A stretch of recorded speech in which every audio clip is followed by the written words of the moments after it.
കർത്താവിൻ്റെ ധന്യനാമം വാഴ്ത്തപ്പെടുമാറാകട്ടെ. 2025 സെപ്റ്റംബർ മാസം 29-ാം തീയതി രാത്രിയിലെ ഈ അനുഗ്രഹിക്കപ്പെട്ട സമയത്തിനായി ദൈവത്തിന് നന്ദി കരയറ്റുന്നു. വെളിപ്പാട് പുസ്തക പഠന പരമ്പരയുടെ 15-ാമത്തെ ക്ലാസ്സിലേക്ക് ഏവരെയും യേശുക്രിസ്തുവിൻ്റെ പരിശുദ്ധമായ നാമത്തിൽ വന്ദനം ചൊല്ലുന്നു. വെളിപ്പാട് പുസ്തകത്തിൻ്റെ 1-ാം അധ്യായം, അതിൻ്റെ ആമുഖാധ്യായം യോഹന്നാൻ കണ്ടതിനുള്ള ബന്ധത്തിൽ സവിസ്തരമായി നാം ചിന്തിപ്പാനിടയാക്കുന്ന ഇപ്പോഴുള്ള വിഷയത്തോടുള്ള ബന്ധത്തിൽ ആഗോള ദൈവസഭയെക്കുറിച്ചുള്ള പഠനത്തിലാണ് നാം ആയിരിക്കുന്നത്. അതിൽ ആഗോള ദൈവസഭയിൽ സുവിശേഷം അറിഞ്ഞിരിക്കേണ്ട പ്രധാനപ്പെട്ട 25 മാനദണ്ഡങ്ങളെക്കുറിച്ച് നാം കഴിഞ്ഞ ദിവസം ചിന്തിപ്പാനിടയാത്തീർന്നു. അതിനോടനുബന്ധമായി എഫെസോസിലെ സഭയുടെ ചരിത്രം അത് നമ്മൾ പഠിച്ചിരുന്നു. പുസ്തകത്തോടെ അടിസ്ഥാനമാക്കി എഫെസോസിലെ സഭാമൂപ്പന്മാരെ അഭിസംബോധന ചെയ്ത് സംസാരിച്ചതിലെ 13 പ്രധാനപ്പെട്ട കാര്യങ്ങളെക്കുറിച്ചും നാം ചിന്തിപ്പാനായിട്ട് ഇടയാത്തീർന്നു. തുടർന്ന് നാം ചിന്തിച്ചത് അപ്പോസ്തലൻ പൗലോസ് എഫെസോസിലെ സഭയ്ക്ക് എഴുതിയ മർമ്മപ്രധാനമായ ലേഖനത്തെക്കുറിച്ചും നാം ചിന്തിപ്പാനായിട്ട് ഇടയായി. തിരുവചനത്തിലെ മർമ്മപ്രധാനമായ ലേഖനമാണ് എഫെസ്യർക്ക് എഴുതിയ ലേഖനം. അതിൽ യേശുക്രിസ്തുവും സഭയും തമ്മിലുള്ള ബന്ധത്തെക്കുറിച്ചും നിത്യമായ കൂടിച്ചേരലിനെ കുറിച്ചുമുള്ള ഭാഗങ്ങളാണ് നാം സ്വർഗീയ മർമ്മമായി ചിന്തിപ്പാനായിട്ട് ഇടയാത്തുന്നത്. ഇന്ന് നമ്മൾ തുടർന്ന് ചിന്തിക്കുന്നത് എഫെസോസിലെ സഭയിൽ അപ്പോസ്തലൻ പൗലോസ് നിയോഗിച്ചയച്ച തിമോത്തിയോസിന് ആ സഭയുള്ള ബന്ധത്തിൽ താൻ എഴുതി അയച്ച 2 ലേഖനങ്ങളെ ആസ്പദമാക്കിയുള്ള വിഷയങ്ങളെക്കുറിച്ചാണ് നാം ചിന്തിക്കുന്നത്. ഇതിൽ പ്രധാനമായിട്ടും ഉള്ളത് ആത്മീയ ശുശ്രൂഷയെ ഒരു യുദ്ധസേവയുള്ള ബന്ധത്തിൽ അതിന് നേതൃത്വം കൊടുക്കുന്ന ഒരു ഉത്തമ ഭടന്മാരായിരിക്കണം. അവർ അറിഞ്ഞിരിക്കേണ്ട 27 മർമ്മപ്രധാനമായ കാര്യങ്ങളെക്കുറിച്ചാണ്, മാർഗരേഖകളെക്കുറിച്ചാണ് ഇന്ന് നമ്മൾ പൊതുവായിട്ട് ചിന്തിക്കുന്നത്. അപ്പോൾ ഈ ഭാഗം വേഗത്തിൽ ചിന്തിപ്പാനായിട്ട് 1 തിമോത്തിയോസിൻ്റെ ലേഖനവും 2 തിമോത്തിയോസ് ലേഖനത്തിലെയും 27 പ്രധാന പോയിന്റുകളെ, പ്രധാന കാര്യങ്ങളെ അതിൻ്റെ മാർഗരേഖകളായിട്ട് എടുത്തുകൊണ്ട് ദൈവസഭ, ദൈവിക ശുശ്രൂഷ ഒരു യുദ്ധസേവയാണെന്നും അതിൽ ഒരു ഉത്തമവനായിരിക്കുന്ന ഭടൻ എങ്ങനെ പെരുമാറണം, അദ്ദേഹത്തിൻ്റെ യോഗ്യതകളും ഉത്തരവാദിത്തങ്ങളെക്കുറിച്ചുമാണ് നാം ഈ രാത്രിയിൽ തുടർന്ന് നമ്മൾ ചിന്തിക്കുന്നത്. ഇത് യുദ്ധസേവയാണെന്നുള്ളത് നമുക്ക് 1 തിമോത്തിയോസിൻ്റെ ലേഖനം അതിൻ്റെ 1-ാം അധ്യായം 18-ാം വാക്യം വായിക്കുമ്പോൾ യുദ്ധസേവയുള്ള ബന്ധത്തിൽ ആണ് സുവിശേഷ വേലയെ, ദൈവിക ശുശ്രൂഷയെ വെളിപ്പെടുത്തിയിരിക്കുന്നത് അവിടെ നമുക്ക് കാണാൻ സാധിക്കുന്നുണ്ട്. മകനെ തിമോത്തിയോസെ, നിന്നെക്കുറിച്ച് മുമ്പുണ്ടായ പ്രവചനങ്ങൾക്കൊത്തവണ്ണം ഞാൻ ഈ ആജ്ഞ നിനക്ക് ഏൽപ്പിക്കുന്നു. നീ വിശ്വാസവും നല്ല മനസ്സാക്ഷിയും ഉള്ളവനായി അവയെ അനുസരിച്ച് നല്ല യുദ്ധസേവ ചെയ്യുക. അപ്പോൾ ഇത് യുദ്ധസേവയാണെന്ന് താൻ മകനെ പോലെ സ്നേഹിച്ച ആത്മീയ ബന്ധത്തിലുള്ള തിമോത്തിയോസിനെ പൗലോസ് സംബോധന ചെയ്ത് ആജ്ഞാപിക്കുന്ന, യുദ്ധസേവയുള്ള ബന്ധത്തിൽ ആജ്ഞാപിക്കുന്ന ലേഖനങ്ങളാണ് ഈ 1-2 തിമോത്തിയോസിലെ. അതുകൊണ്ടാണ് കൽപ്പനയായിട്ട് നമുക്കറിയാം, സാധാരണ കൽപ്പനകൾ, ഇൻസ്ട്രക്ഷൻസ് പാസ് ചെയ്യുന്നത് മിലിറ്ററിയിലാണ്, അല്ലെങ്കിൽ ഡിഫൻസ് ഫോഴ്സുകളിലാണ് അത് ഉണ്ടാകുന്നത്. അപ്പോൾ അതിൻ്റെ യുദ്ധത്തോടുള്ള ബന്ധത്തിലാണ് അതിനെ പ്രഖ്യാപിച്ചിരിക്കുന്നത്. അപ്പോൾ ആ ഒരു ബന്ധത്തിൽ എന്തൊക്കെയാണ് ഉള്ളതെന്നുള്ളത് നമുക്കിവിടെ മനസ്സിലാക്കിയെടുക്കാനാണ് ഈ 2 ലേഖനങ്ങളെ അടിസ്ഥാനമാക്കി ആത്മീയ പോർക്കളത്തിൽ പോരാടുന്ന ഓരോ ഉത്തമ ഭടനും അറിഞ്ഞിരിക്കേണ്ട മർമ്മപ്രധാനമായിരിക്കുന്ന യോഗ്യതകളും ഉത്തരവാദിത്തങ്ങളെക്കുറിച്ചും ആണ് ഇവിടെ രേഖപ്പെടുത്തിയത്. അത് മുഴുവനും ഞാൻ വായിച്ച് പോകാതെ അതിൻ്റെ പ്രധാനപ്പെട്ട ചില 27 കാര്യങ്ങളാണ് നാം വേഗത്തിൽ ചിന്തിക്കുന്നത്. ഇത് നല്ല പഠനയെക്കുറിച്ച് രേഖപ്പെടുത്തിയിരിക്കുന്ന 2 തിമോത്തിയോസ് 2-ാം അധ്യായം 3-ാം വാക്യമാണ്. അപ്പോൾ ഞാൻ ഈ പറഞ്ഞ കാര്യം വേദപുസ്തകത്തിൻ്റെ അടിസ്ഥാനത്തിൽ, വചനത്തിൻ്റെ അടിസ്ഥാനത്തിലാണ് തെളിയിക്കാൻ വേണ്ടിയാണ് ഈ 2 വചനങ്ങളെടുത്ത് വായിക്കുന്നത്. 2-ാം അധ്യായം 13-ാം വാക്യത്തിൽ രേഖപ്പെടുത്തിയിരിക്കുന്നത്, അതുപോലെ 2-ാം അധ്യായം 2 തിമോത്തിയോസിലെ 2-ാം അധ്യായം 3-ാം വാക്യത്തിലെ ക്രിസ്തുയേശുവിൻ്റെ നല്ല ഭടനായി നീയും എന്നോട് കൂടെ കഷ്ടം സഹിക്കുക. യുദ്ധം, പടയാളികൾ ഒക്കെ പറയുമ്പോൾ സാധാരണ ഒരു ജീവിതമല്ല, കഷ്ടം സഹിക്കുന്നതാണ് ഒരു പടയാളിയുടെ ജീവിതം എന്നുള്ളത്. അത് പട്ടാളത്തിലൊക്കെ ജോലി ചെയ്തവർക്കൊക്കെ അറിയാം കഷ്ടം എന്താണെന്നുള്ളത്. മറ്റുള്ള ജോലികൾക്കൊക്കെ ഒരു സമയവും സന്ദർഭവും സമരം ചെയ്യാനും മറ്റു പലതിനും അവർക്ക് സാവകാശമുണ്ടെന്നാൽ ഈ യുദ്ധത്തിന് വേണ്ടി രാജ്യത്തെ കാക്കാൻ വേണ്ടി രാജ്യത്തിൻ്റെ അതിർത്തികൾ കാക്കുന്ന കരയും കടലിൻ്റെയും ആകാശത്തിൻ്റെയും അതിർത്തികൾ കാക്കുന്ന പടയാളികൾക്ക് അവർക്ക് വിശ്രമമില്ല. അവർ യുദ്ധസേവയിലാണ്. മറ്റുള്ള ആർക്ക് വേണമെങ്കിലും റിലാക്സ് ചെയ്യാം, വേണമെങ്കിൽ മാറിയിരിക്കാം. ഹോസ്പിറ്റലാണെങ്കിലും എവിടെയാണെങ്കിലും അവർക്കൊക്കെ മാറിയിരുന്നാൽ ഒരു രോഗിയുടെ കാര്യമേ വിഷയം വരികയുള്ളൂ. ഒരു ഡോക്ടർ ഒരു പക്ഷേ ഒരു ഉത്തരവാദിത്തമില്ലായ്മ കാണിച്ചാൽ ഒരു രോഗിയുടെ വിഷയത്തിന് പ്രശ്നം വരികയുള്ളൂ. എന്നാൽ രാജ്യം കാക്കുന്ന പടയാളികൾ ഏതെങ്കിലും ഒരു അവിശ്വസ്തത കാണിച്ചാൽ, കുറവ് കാണിച്ചാൽ ആ രാജ്യം തന്നെ നശിച്ചു പോകും. അതുകൊണ്ടാണ് ദൈവസഭയുള്ള ബന്ധത്തിൽ ദൈവം നമുക്ക് തന്നിരിക്കുന്ന ഉത്തരവാദിത്വം പടയാളികളുടെ ബന്ധത്തിൽ തന്നിരിക്കുന്നത്. ഇത് ഒരു വ്യക്തിക്ക് സംഭവിക്കുന്ന ഒരു പരാജയമല്ല, ഒരു രാജ്യത്തിന് സംഭവിക്കുന്ന പരാജയമാണ്. അപ്പോൾ ദൈവമക്കളായിരിക്കുന്ന ഭടന്മാരായിരിക്കുന്ന ഞാനും നിങ്ങളും നമ്മൾ തന്നിരിക്കുന്ന ഉത്തരവാദിത്തങ്ങളെ വേണ്ട രീതിയിൽ അത് കൈകാര്യം ചെയ്യുന്നില്ല എങ്കിൽ അത് സംഭവിക്കുന്നത് എനിക്കല്ല, നമ്മുടെ കുടുംബത്തിനല്ല, ദൈവരാജ്യത്തിൽ തന്നെ അത് കോട്ട സംഭവിക്കും. അതുകൊണ്ട് സന്ദേശം കേൾക്കുമ്പോൾ ആ ഒരു ഉത്തരവാദിത്വ ബോധമുള്ളവരായിരിക്കും. ഞാൻ പറഞ്ഞത് മറ്റേത് ജോലിയിലും ആർക്ക് വേണമെങ്കിലും റിലാക്സ് ചെയ്യുകയോ പിഴവ് സംഭവിക്കുകയോ ചെയ്താൽ അത് ഒരുപക്ഷെ കുറഞ്ഞൊരു ഭാഗത്തെ മാത്രമേ ബാധിക്കുകയുള്ളൂ. എന്നാൽ അതിർത്തി കാക്കുന്നവരുടെ ഭാഗത്തു നിന്ന് എന്തെങ്കിലും തെറ്റുകൾ സംഭവിച്ചാൽ അത് രാജ്യത്തിന് തന്നെ ബുദ്ധിമുട്ടാണ്. എപ്പോഴാണ് ശത്രു വരുന്ന അറിയത്തില്ല. അതുകൊണ്ട് 24 മണിക്കൂറും വിജിലൻ്റ് ആയിരിക്കുന്ന എന്ന് പറഞ്ഞാൽ എപ്പോഴും ജാഗരൂകരായി ഒരു സാധ്യത പോലും കൊടുക്കാതെ കാത്തിരിക്കുന്നവരെ പോലെ ആയിരിക്കണം ദൈവമക്കൾ എന്നുള്ളത്. ദൈവത്തിൻ്റെ ആത്മീയ പടയാളികൾ ഓരോരുത്തരും അങ്ങനെ ആയിരിക്കണം എന്നുകൂടി ഇതിൽ നമുക്ക് ശ്രദ്ധിച്ച് മനസ്സിലാക്കിയെടുക്കാൻ സാധിക്കുന്നു. പക്ഷേ പലപ്പോഴും ആത്മീയ ജീവിതത്തിൽ അത്രമാത്രം താല്പര്യമൊന്നും ആരും തന്നെ കൊടുക്കുന്നുണ്ടോ എന്നുള്ളത് ഇന്നൊന്ന് ചിന്തിക്കുന്നതായിരിക്കും. നമ്മൾക്ക് ലാഘവത്തോടെയും വേണമെങ്കിൽ സമയം കിട്ടിയാലാകട്ടെ, അല്ലെങ്കിൽ ഇങ്ങനെയൊക്കെയുള്ള ചിന്താഗതിക്കാരാ. എന്ന് പറഞ്ഞാൽ എനിക്ക് സമയമുണ്ടെങ്കിൽ, സ്പെയർ ടൈം ഉണ്ടെങ്കിൽ പ്രാർത്ഥിച്ചേക്കാം, സ്പെയർ ടൈം ഉണ്ടെങ്കിൽ ബൈബിൾ വായിച്ചേക്കാം, സ്പെയർ ടൈം ഉണ്ടെങ്കിൽ ആരാധിച്ചേക്കാം, മറ്റു പണികളൊന്നും ഇല്ലെങ്കിൽ ഇതിനുവേണ്ടി ചേരാം എന്നുള്ളൊരു ചിന്തയുണ്ട്. പക്ഷേ പ്രിയപ്പെട്ടവരെ, ദൈവ കാര്യത്തിന് വേണ്ടി ഏറ്റവും പ്രഥമ സ്ഥാനം കൊടുത്തിട്ട് വേണം ബാക്കിയുള്ള നമ്മുടെ കാര്യങ്ങൾക്ക് വേണ്ടി നാം സമയത്തെ ചെലവഴിക്കേണ്ടത്. നമ്മുടെ ജീവിതത്തിൽ ഏറ്റവും പ്രഥമമായത് ദൈവത്തിന് വേണ്ടി കൊടുക്കുവാൻ രാത്രിയിലും ഒരു ഉത്തമ പഠനമായി തീരേണ്ട യോഗ്യതകളെക്കുറിച്ചും മാനദണ്ഡങ്ങളെക്കുറിച്ചുമാണ് ഞാൻ ഈ 2 ലേഖനങ്ങളെ അടിസ്ഥാനമാക്കി വേഗത്തിൽ ചില കാര്യങ്ങൾ ഓർപ്പിച്ച് ഈ സന്ദേശം ഇതോടുള്ള ബന്ധത്തിൽ അവസാനിപ്പിക്കുവാൻ ആഗ്രഹിക്കുന്നതിന് ശേഷമായി വെളിപ്പാട് പുസ്തകത്തിൻ്റെ 2-ാം അധ്യായത്തിൻ്റെ പഠനത്തിലേക്ക് പ്രവേശിച്ചു കഴിഞ്ഞാൽ പിന്നീട് നമ്മൾ ആ വെളിപ്പാട് പുസ്തക പഠനത്തിൻ്റെ തുടർ ചിന്തകളിലേക്കായിരിക്കും നമ്മുടെ പഠനത്തെ മുമ്പോട്ട് നയിക്കുന്നതെന്നും വിശേഷാൽ ഓർപ്പിക്കുന്നു. വെളിപ്പാട് പുസ്തക പഠനം അതിൽ നിന്ന് ട്രാക്ക് മാറിപ്പോയതല്ല.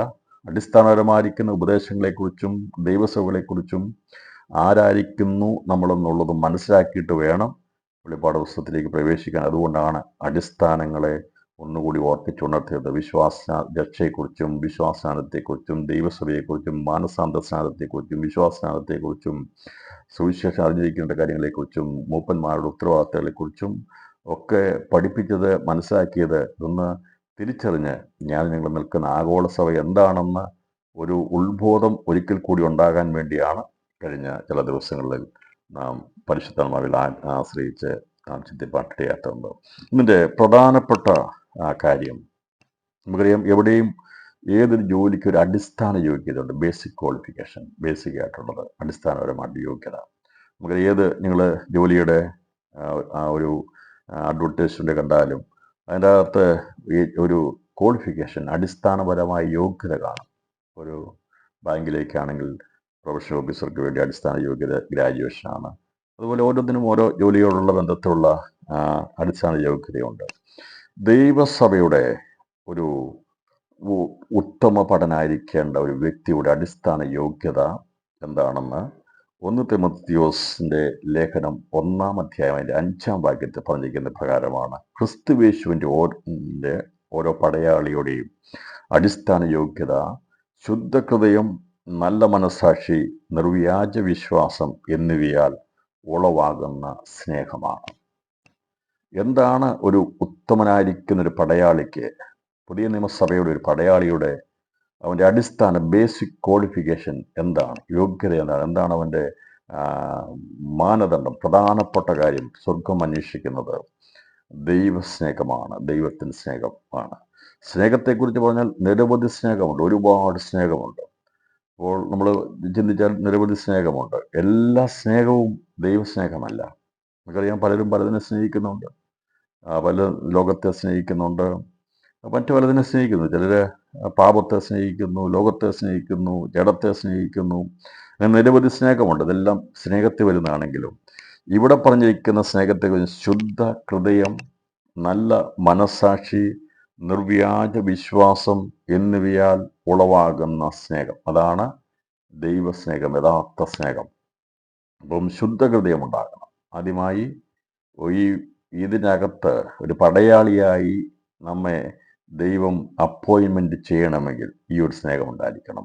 ബേസിക് ക്വാളിഫിക്കേഷൻ അതാണ്. ദൈവം നോക്കുന്നതാണ് ആ സ്നേഹമുണ്ടോ, ശുദ്ധഹൃദയമുണ്ടോ, നല്ല മനസ്സാക്ഷിയുണ്ടോ, നിർവ്യാജമായ വിശ്വാസം ഇതിൽ നിന്ന് ഉളവാകുന്ന സ്നേഹത്തിൻ്റെ ഉടമയാണെങ്കിൽ മാത്രമേ ഈ ദൈവത്തിൻ്റെ ആർമിയിൽ, ദൈവത്തിൻ്റെ ഈ ഈ ഈ ആത്മീയ യുദ്ധത്തിൽ നമുക്ക് പങ്കാളിത്തം വഹിക്കാൻ സാധിക്കത്തുള്ളൂ. ദൈവം നമ്മളെ ശുദ്ധീകരിച്ചു.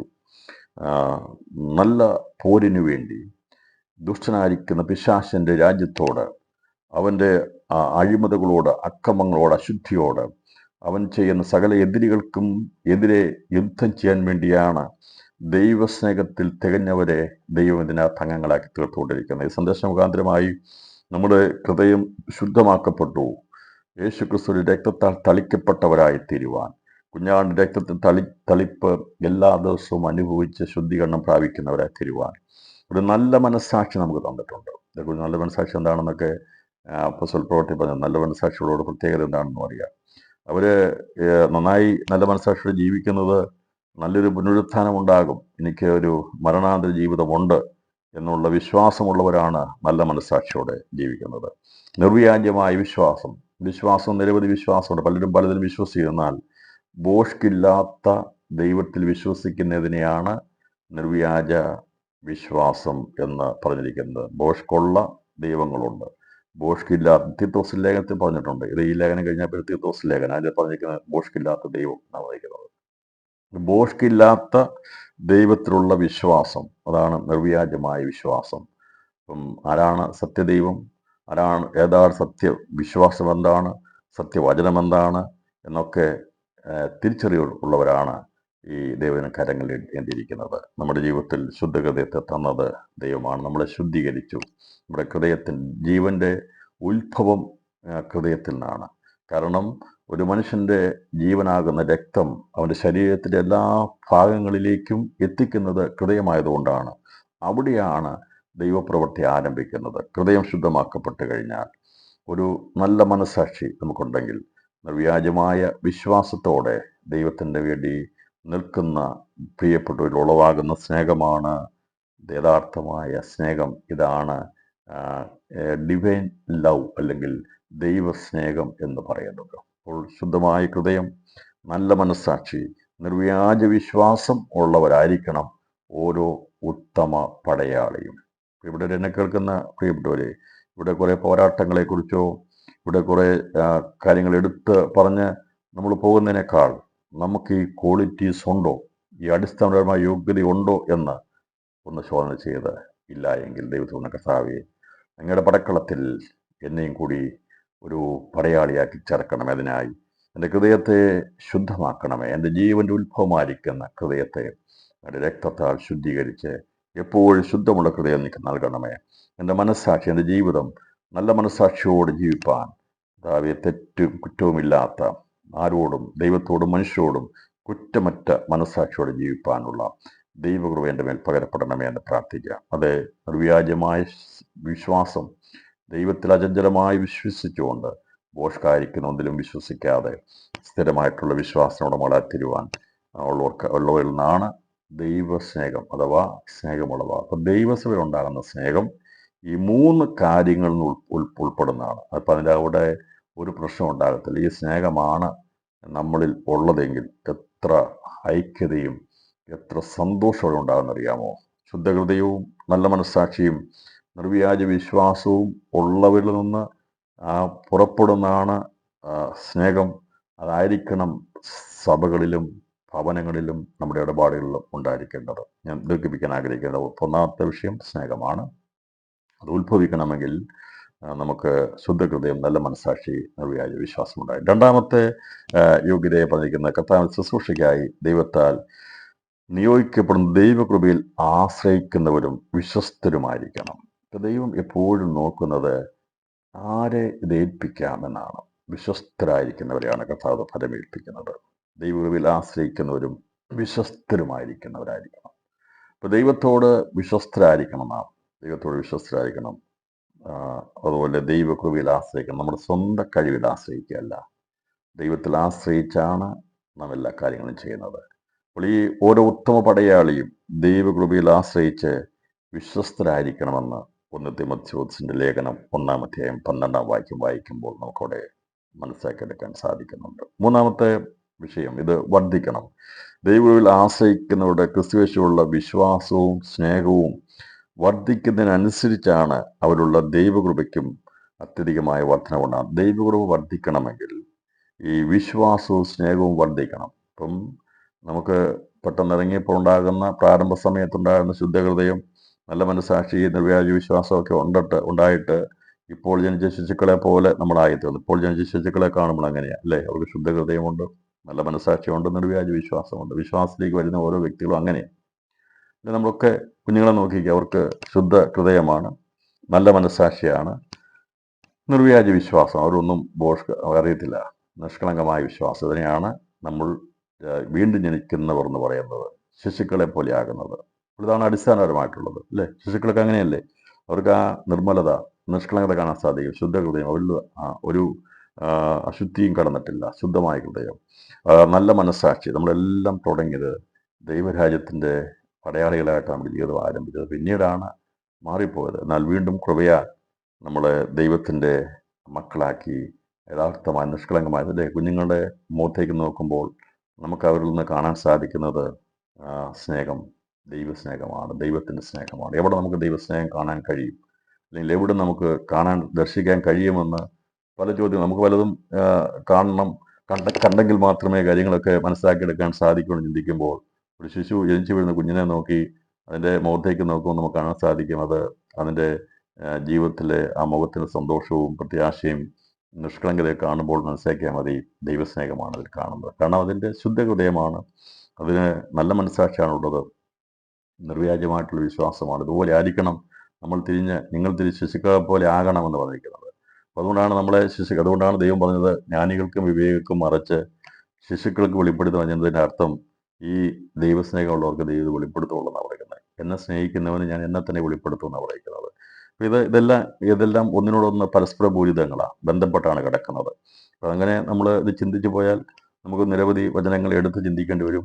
അതിലേക്ക് പോകുന്നില്ല. നിങ്ങൾ വചനം പഠിക്കുമ്പോൾ എന്നോട് ബന്ധപ്പെടുത്തി പഠിച്ച് ചിന്തിച്ച് പോകണമെന്ന് ഞാൻ ഈ തരണത്തിൽ ഓർപ്പിക്കുന്നു. അപ്പോൾ ദൈവകൃപയിൽ ആശ്രയിക്കുന്നവരുടെ ക്രിസ്തു വിശ്വാസവും സ്നേഹവും വർദ്ധിക്കുന്നതിനനുസരിച്ച് അവരുള്ള ദൈവകൃപയ്ക്കും അത്യധികമായ വർധനമുണ്ടാകുന്നുണ്ട്. 1 തിമോഥെയോസിൻ്റെ 1-ാം അധ്യായം അതിൻ്റെ 4-ാം വാക്യത്തിലും 2 തിമോഥെയോസിൻ്റെ 2-ാം അധ്യായം 1-ാം വാക്യത്തിൽ രേഖപ്പെട്ടു. 1 തിമോഥെയോസ് 1-ാം അധ്യായം 14-ാം വാക്യം, 2 തിമോഥെയോസ് 1-ാം അധ്യായം 2-ാം അധ്യായം 1-ാം വാക്യം. നാലാമത്തെ കാര്യമായിട്ടുള്ളത് വിശ്വാസവും നല്ല മനസ്സാക്ഷിയുള്ളവരായി ദൈവിക അരുളപ്പാടുകൾ അനുസരിച്ച് വേണം ഓരോ പടയാളിയും എപ്പോഴും നല്ല യുദ്ധസേവ ചെയ്യേണ്ടത്. ഇപ്പോൾ ഇത് കണ്ടിന്യൂസ് ആയിരിക്കണം, എന്നും ഉണ്ടായിരിക്കണം.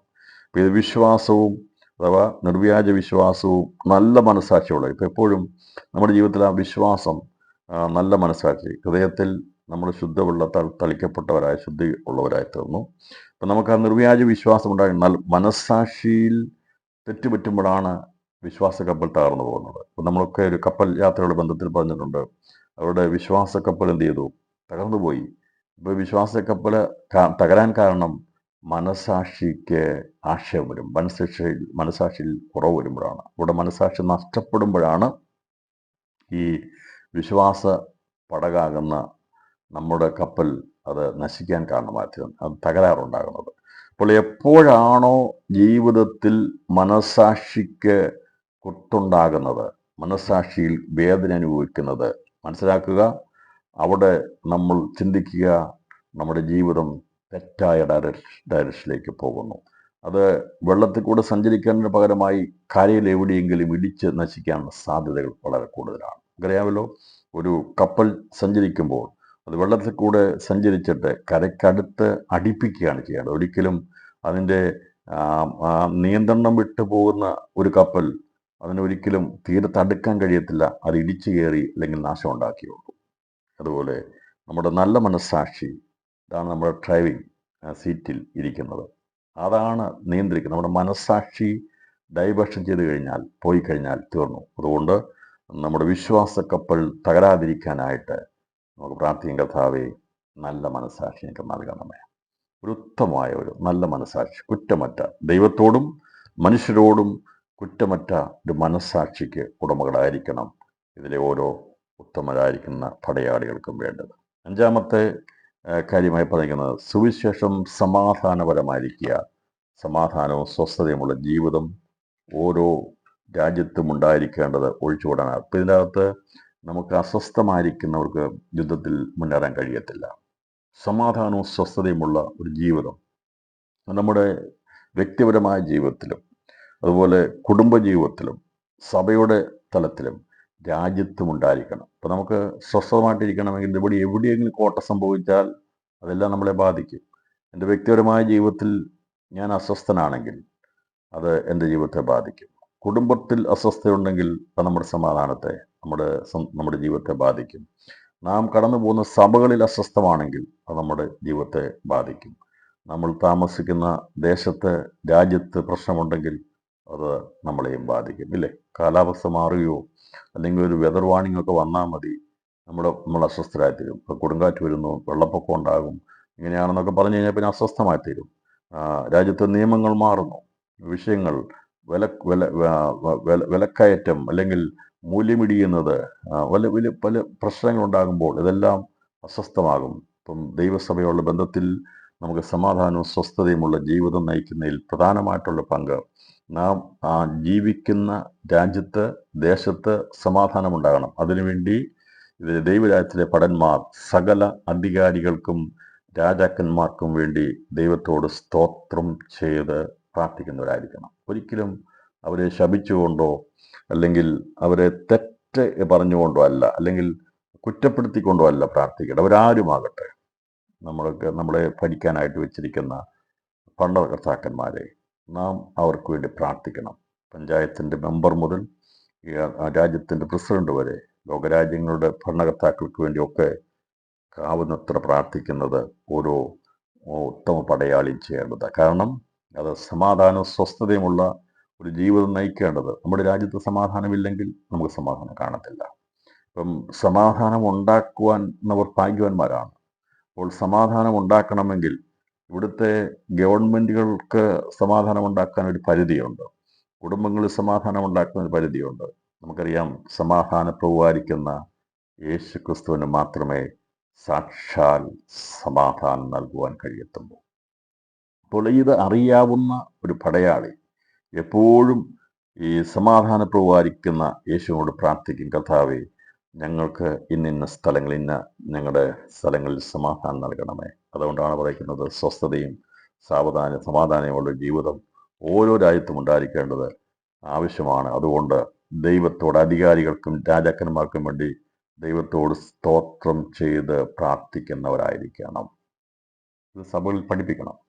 പ്രാർത്ഥിക്കേണ്ടത് എന്തിനാ, പ്രാർത്ഥനയുടെ ആവശ്യമുണ്ടോ എന്നൊക്കെ ചോദിക്കുമ്പോൾ ദൈവം പറയുന്നത് എല്ലാവർക്കും വേണ്ടി പ്രാർത്ഥിക്കുവാണ്. അങ്ങനെയാണെങ്കിൽ രാജാക്കന്മാർക്ക് വേണ്ടി, അധികാരികൾക്ക് വേണ്ടി പ്രാർത്ഥിക്കണമെങ്കിൽ നമ്മളായിരിക്കുന്ന മേഖലകളിലുള്ള എല്ലാ അധികാരസ്ഥർക്കും വേണ്ടി നമ്മൾ പ്രാർത്ഥിക്കണം. പൊതുവായിട്ട് പ്രാർത്ഥിക്കുമ്പോൾ പഞ്ചായത്തുകൾക്ക് വേണ്ടി, മുനിസിപ്പാലിറ്റിക്ക് വേണ്ടി, കോർപ്പറേഷന് വേണ്ടി ഓരോരുത്തരായിരിക്കും. നമ്മളതുകൊണ്ടാണ് ഈ പ്രാർത്ഥന പ്രയർ ലൈൻ പോയിന്റിൽ ഇതൊക്കെ ഇടുന്നത്. അല്ലാതെ വെറുതെ അല്ല. ഒരു ഡിസ്ട്രിക്റ്റിനെ കുറിച്ച് പ്രാർത്ഥിക്കാൻ പറയുമ്പോൾ അതിൻ്റെ അകത്ത് എത്ര പഞ്ചായത്തുണ്ടെന്നും മുനിസിപ്പാലിറ്റി ഉണ്ടെന്നും അതിൻ്റെ അകത്ത് എത്ര കോർപ്പറേഷൻ ഉണ്ടെന്നൊക്കെ പറയുന്നത് അവിടുത്തെ അധികാരസ്ഥർക്ക് വേണ്ടി പ്രാർത്ഥിക്കാൻ വേണ്ടി ഇടുന്നത്. അല്ല ജനറൽ നോളജിന് വേണ്ടിയല്ല ഇടുന്നത്. കാരണം പിന്നെ ഇത്ര കോർപ്പറേഷൻ ഉണ്ട്, ഇത്ര അതുണ്ട്, അല്ലെങ്കിൽ ഇത് പറയുന്നത് ഓരോ ഡിസ്ട്രിക്റ്റിന് വേണ്ടി പ്രാർത്ഥിക്കുമ്പോൾ അല്ലെങ്കിൽ ഒരു രാജ്യത്തിന് വേണ്ടി പ്രാർത്ഥിക്കുമ്പോൾ അവിടെ എത്ര ജനങ്ങളുണ്ട്, അതിൻ്റെ ഘടന മനസ്സിലാക്കി തരുന്നത് പ്രാർത്ഥിക്കാൻ വേണ്ടിയാണ്. മറ്റൊന്നുമല്ല പ്രാർത്ഥിക്കുന്നത്, ദൈവമേ ആ സംസ്ഥാനത്തുള്ളവരെല്ലാം സമാധാനത്തിൽ ജീവിക്കണമേ, കർത്താവ് ഈ രാജ്യത്തുള്ളവരെല്ലാം സമാധാനത്തിലായിരിക്കണമേ, സമാധാനം നഷ്ടപ്പെട്ടു പോകുന്നുണ്ടാകാതിരിക്കാൻ വേണ്ടി പ്രാർത്ഥിക്കാം. ലോകരാജ്യങ്ങളുടെ സമാധാനത്തോട് പ്രാർത്ഥിക്കണം. അപ്പോൾ നാം ആ അന്താരാഷ്ട്രപരമായി ആഗോളപരമായിട്ടുള്ള ഒരു ജോലിയാണ് ചെയ്യുന്നത്. ഒരു രാജ്യത്തിൻ്റെ ഭടന്മാർക്ക് പ്രധാനമായിട്ടും ആ രാജ്യത്തിൻ്റെ ദൗത്യമാണെങ്കിൽ പിന്നീട് മറ്റേതെങ്കിലും രാജ്യങ്ങളിൽ ആവശ്യമുണ്ടെങ്കിൽ അവരവിടെ അയക്കും, അവിടെ സമാധാനത്തിന് വേണ്ടി പീസ് കീപ്പിംഗ് ഫോഴ്സ് എന്ന് പറയുവാൻ അയക്കുന്നതിന് വേണ്ടിയിട്ട്. എന്നാൽ നമ്മെ സംബന്ധിച്ചോളം നാം എല്ലാ രാജ്യങ്ങൾക്ക് വേണ്ടി സർവ്വ മനുഷ്യർക്കും വേണ്ടി സമാധാനത്തിന് വേണ്ടി സമാധാനം പ്രവാരിക്കുന്ന നമ്മുടെ കർത്താവിൻ്റെ പ്രാർത്ഥിപ്പാനുള്ള ഉത്തരവാദിത്വമുണ്ട്. അത് നമ്മളെ കൊണ്ട് ചെയ്യാവുന്നത് ചെയ്തെടുക്കണം എന്നുള്ളത് പ്രത്യേകം ഓർപ്പിക്കുന്ന. ഇതുവരെയും സ്വന്തം ആവശ്യങ്ങൾക്ക് വേണ്ടി മാത്രം പ്രാർത്ഥിക്കുന്നവരാണെങ്കിൽ, നമുക്ക് വേണ്ടി നമ്മുടെ കുടുംബങ്ങൾക്ക് വേണ്ടി പ്രാർത്ഥിക്കുന്ന സാത്തന്മാരായിരിക്കുന്ന പ്രാർത്ഥക്കാരാണെങ്കിൽ അതിൽ നിന്ന് ഒന്ന് മാറി ചിന്തിച്ചെങ്കിൽ മാത്രമേ ഈ ഇതിൻ്റെ അകത്തെ പടയാളിയായി തരാൻ കഴിയത്തുള്ളൂ. നമ്മൾക്ക് വേണ്ടി നമ്മുടെ കുടുംബങ്ങൾക്ക് വേണ്ടി നമ്മളെന്നും പ്രാർത്ഥിക്കാതിരിക്കത്തില്ല. പക്ഷേ നമ്മൾ പ്രാർത്ഥിക്കുന്നതിനെക്കുറിച്ച് പറഞ്ഞത് നമ്മുടെ രാജാക്കന്മാർക്ക് വേണ്ടി എല്ലാവരും അങ്ങ് പ്രാർത്ഥിച്ചു കഴിഞ്ഞാൽ എത്ര വലിയ അനുഗ്രഹവും സന്തോഷം ഉണ്ടായിരിക്കും അറിയാം, എത്ര മാറ്റം ഉണ്ടാകും. അതുകൊണ്ട് ഇത് നമ്മളെ ദൈവം മനസ്സിലാക്കി തരുന്നത് ഓർക്കുമ്പോഴെങ്കിലും ഒന്ന് പ്രാർത്ഥിക്കണമേ. അതുകൊണ്ട് എല്ലാം ഉത്തരവാദിത്തപ്പെട്ടവരാണ്, നാം പ്രാർത്ഥിപ്പാൻ കടപ്പെട്ടവരാണ്. അധികാരികൾക്ക് വേണ്ടി നമുക്ക് പ്രാർത്ഥിക്കാം എന്നുള്ളത് വിശേഷാൽ ഓർപ്പിക്കുന്നു. ആറാമത്തെ പ്രധാന കാര്യം നാം അറിഞ്ഞിരിക്കേണ്ട പ്രധാനപ്പെട്ട നമ്മുടെ ഉത്തരവാദിത്വമാണത്. ഉത്തരവാദിത്തങ്ങളാണ്, ഉത്തരവാദിത്തമുള്ളതാണ്, നമ്മളത് ചെയ്യണം. സഭകൾക്കുള്ളിൽ ആത്മീയ അച്ചടക്കമുണ്ടായിരിക്കണം. ആത്മീയ പോരാളികളായ പുരുഷന്മാരും സ്ത്രീകളുമായ എല്ലാ വിശ്വാസികളും ദൈവവചന അടിസ്ഥാനത്തിലുള്ള ജീവിതത്തിനുടമകളായിരിക്കണം. അതിന് വിരുദ്ധമായ ആരെയും അനുവദിച്ചുകൂടാ. ദൈവസഭകൾക്കകത്ത് ആത്മീയ അച്ചടക്കം ഉണ്ടായി, ഡിസിപ്ലിൻ ഉണ്ടായിരിക്കണം. നിങ്ങൾക്കറിയാം, ഒരു പട്ടാളത്തിൻ്റെ അകത്ത് ഡിസിപ്ലിൻ ഇല്ലാത്ത ഒരൊറ്റ എണ്ണത്തിൽ വെച്ചുകൊണ്ടിരിക്കത്തില്ല, അതവർ സമ്മതിക്കത്തില്ല. കാരണം അവിടെ എന്തെങ്കിലും അതിൻ്റെ നിയമവ്യവസ്ഥയ്ക്ക് വിരുദ്ധമായിട്ടാണ് ജീവിക്കുന്നെങ്കിൽ അത് അനുവദിക്കത്തില്ല. ഒരു വ്യക്തി അടിസ്ഥാനപരമായ ഉപദേശത്തുനിന്ന് ഡിസിപ്ലിൻ തെറ്റിക്കഴിഞ്ഞാൽ, അനുസരണയില്ലാതായി കഴിഞ്ഞാൽ അത് മറ്റുള്ളവർക്ക് ബാധിക്കാതിരിക്കാൻ വേണ്ടി അപ്പോൾ തന്നെ അവിടെ കർശന നടപടി ഉണ്ടായിരിക്കും. എന്ന് പറഞ്ഞതുപോലെ സഭകൾക്കകത്തും ആത്മീയ അച്ചടക്കം ഉണ്ടായിരിക്കണം. നമുക്ക് പ്രാർത്ഥിക്കുക. ഇപ്പം നമ്മളിതിപ്പം പെട്ടെന്ന് എല്ലാവരെയും പറഞ്ഞു വിട്ട് കഴിഞ്ഞാൽ വളരെ പ്രതിസന്ധിയായി. ഞാൻ പറഞ്ഞത് അങ്ങനെ അല്ല ഇവിടെ പറഞ്ഞിരിക്കുന്നത്. ആത്മീയ അച്ചടക്കം ഉണ്ടായിരിക്കാൻ വേണ്ടി നമ്മൾ ഓരോരുത്തരും ചിന്തിച്ചാൽ ഞാനൊരു ഡിസിപ്ലിൻ ആയിട്ടുള്ള ഒരു പടയാളിയാണ്.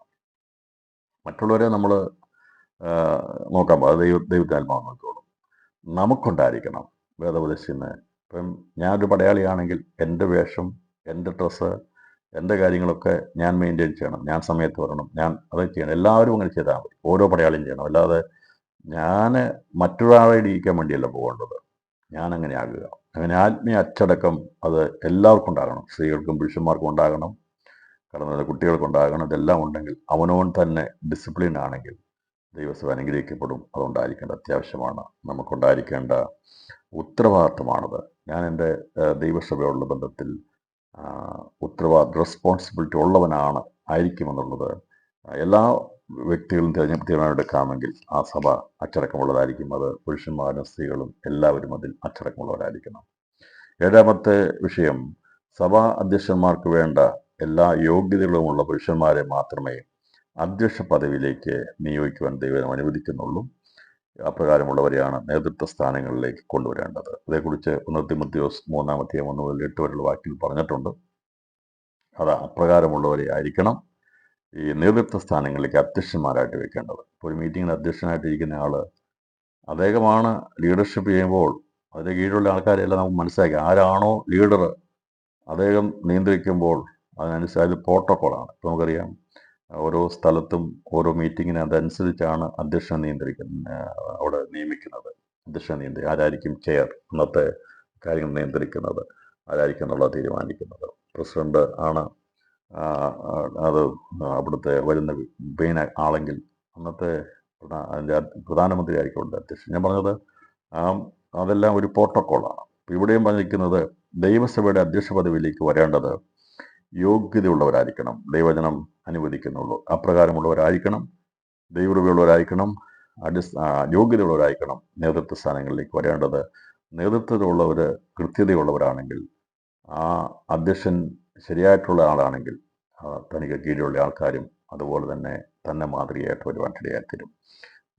എട്ടാമത്തെ വിഷയം, സഭയിലെ ശുശ്രൂഷകളിൽ പങ്കാളികളാകുന്നവർ, അത് പുരുഷന്മാരും സ്ത്രീകളുമുണ്ട്, മാതൃകപരമായ വചനാടിസ്ഥാനത്തിലുള്ള ജീവിതം നയിക്കുന്നതായിരിക്കണം. അപ്പോൾ ഈ ശുശ്രൂഷകൾ എന്ന് പറയുമ്പോൾ തെറ്റിദ്ധരിക്കപ്പെടരുത്. ഇപ്പോൾ ഇവിടെ സ്ത്രീകളെയും പുരുഷന്മാരെയും അനുവദിച്ചിട്ടുണ്ടല്ലോ, അപ്പോൾ അതുകൊണ്ട് നാളെ മുതൽ സ്ഥാനപ്പെടുത്താം, നാളെ മുതൽ കർത്തൃമേഷ നടത്താം എന്നുള്ള ചിന്തയല്ല, അതിലല്ല അവിടെ പറഞ്ഞിരിക്കുന്നത്. ശുശ്രൂഷ എന്താണ്, ആത്മീയ ശുശ്രൂഷ എന്തൊക്കെയാണെന്നുള്ളതും ചിന്തിച്ച് മനസ്സിലാക്കേണ്ടിയിരിക്കുന്നു. എല്ലാ സ്ത്രീകൾക്കും ദൈവസഭകളിൽ പ്രവചിക്കാനും പ്രാർത്ഥിക്കുവാനും പാടുവാനുള്ള അനുവാദം പെന്തക്കോസ്ത് സഭകളിലുണ്ട്. പക്ഷെ എന്നാൽ പുരുഷന്മാരുടെ മേൽ അധികാരം നടത്തേണ്ട അവകാശം ദൈവം കൊടുത്തിട്ടില്ല. അത് വചനപരമായിട്ട് തരാത്തത് കൊണ്ടാണ് ഈ പറയുന്ന സ്നാനശുശ്രൂഷകളോ അതുപോലെ തന്നെ കർത്തൃമേശ ശുശ്രൂഷകളോ അങ്ങനെയുള്ള ശുശ്രൂഷകളെ നിന്ന് അവരെ മാറ്റി നിർത്തിയിരിക്കുന്ന ദേശമാണ്. എന്നാൽ പ്രാർത്ഥിക്കുക, ആരാധിക്കുക, പ്രവചിക്കുക ഇങ്ങനെയുള്ള ശുശ്രൂഷകൾ പൊതുവായിട്ട് ചെയ്യുന്നതിന് സൺഡേ സ്കൂൾ അധ്യാപകരാകുക, അങ്ങനെയൊക്കെയുള്ള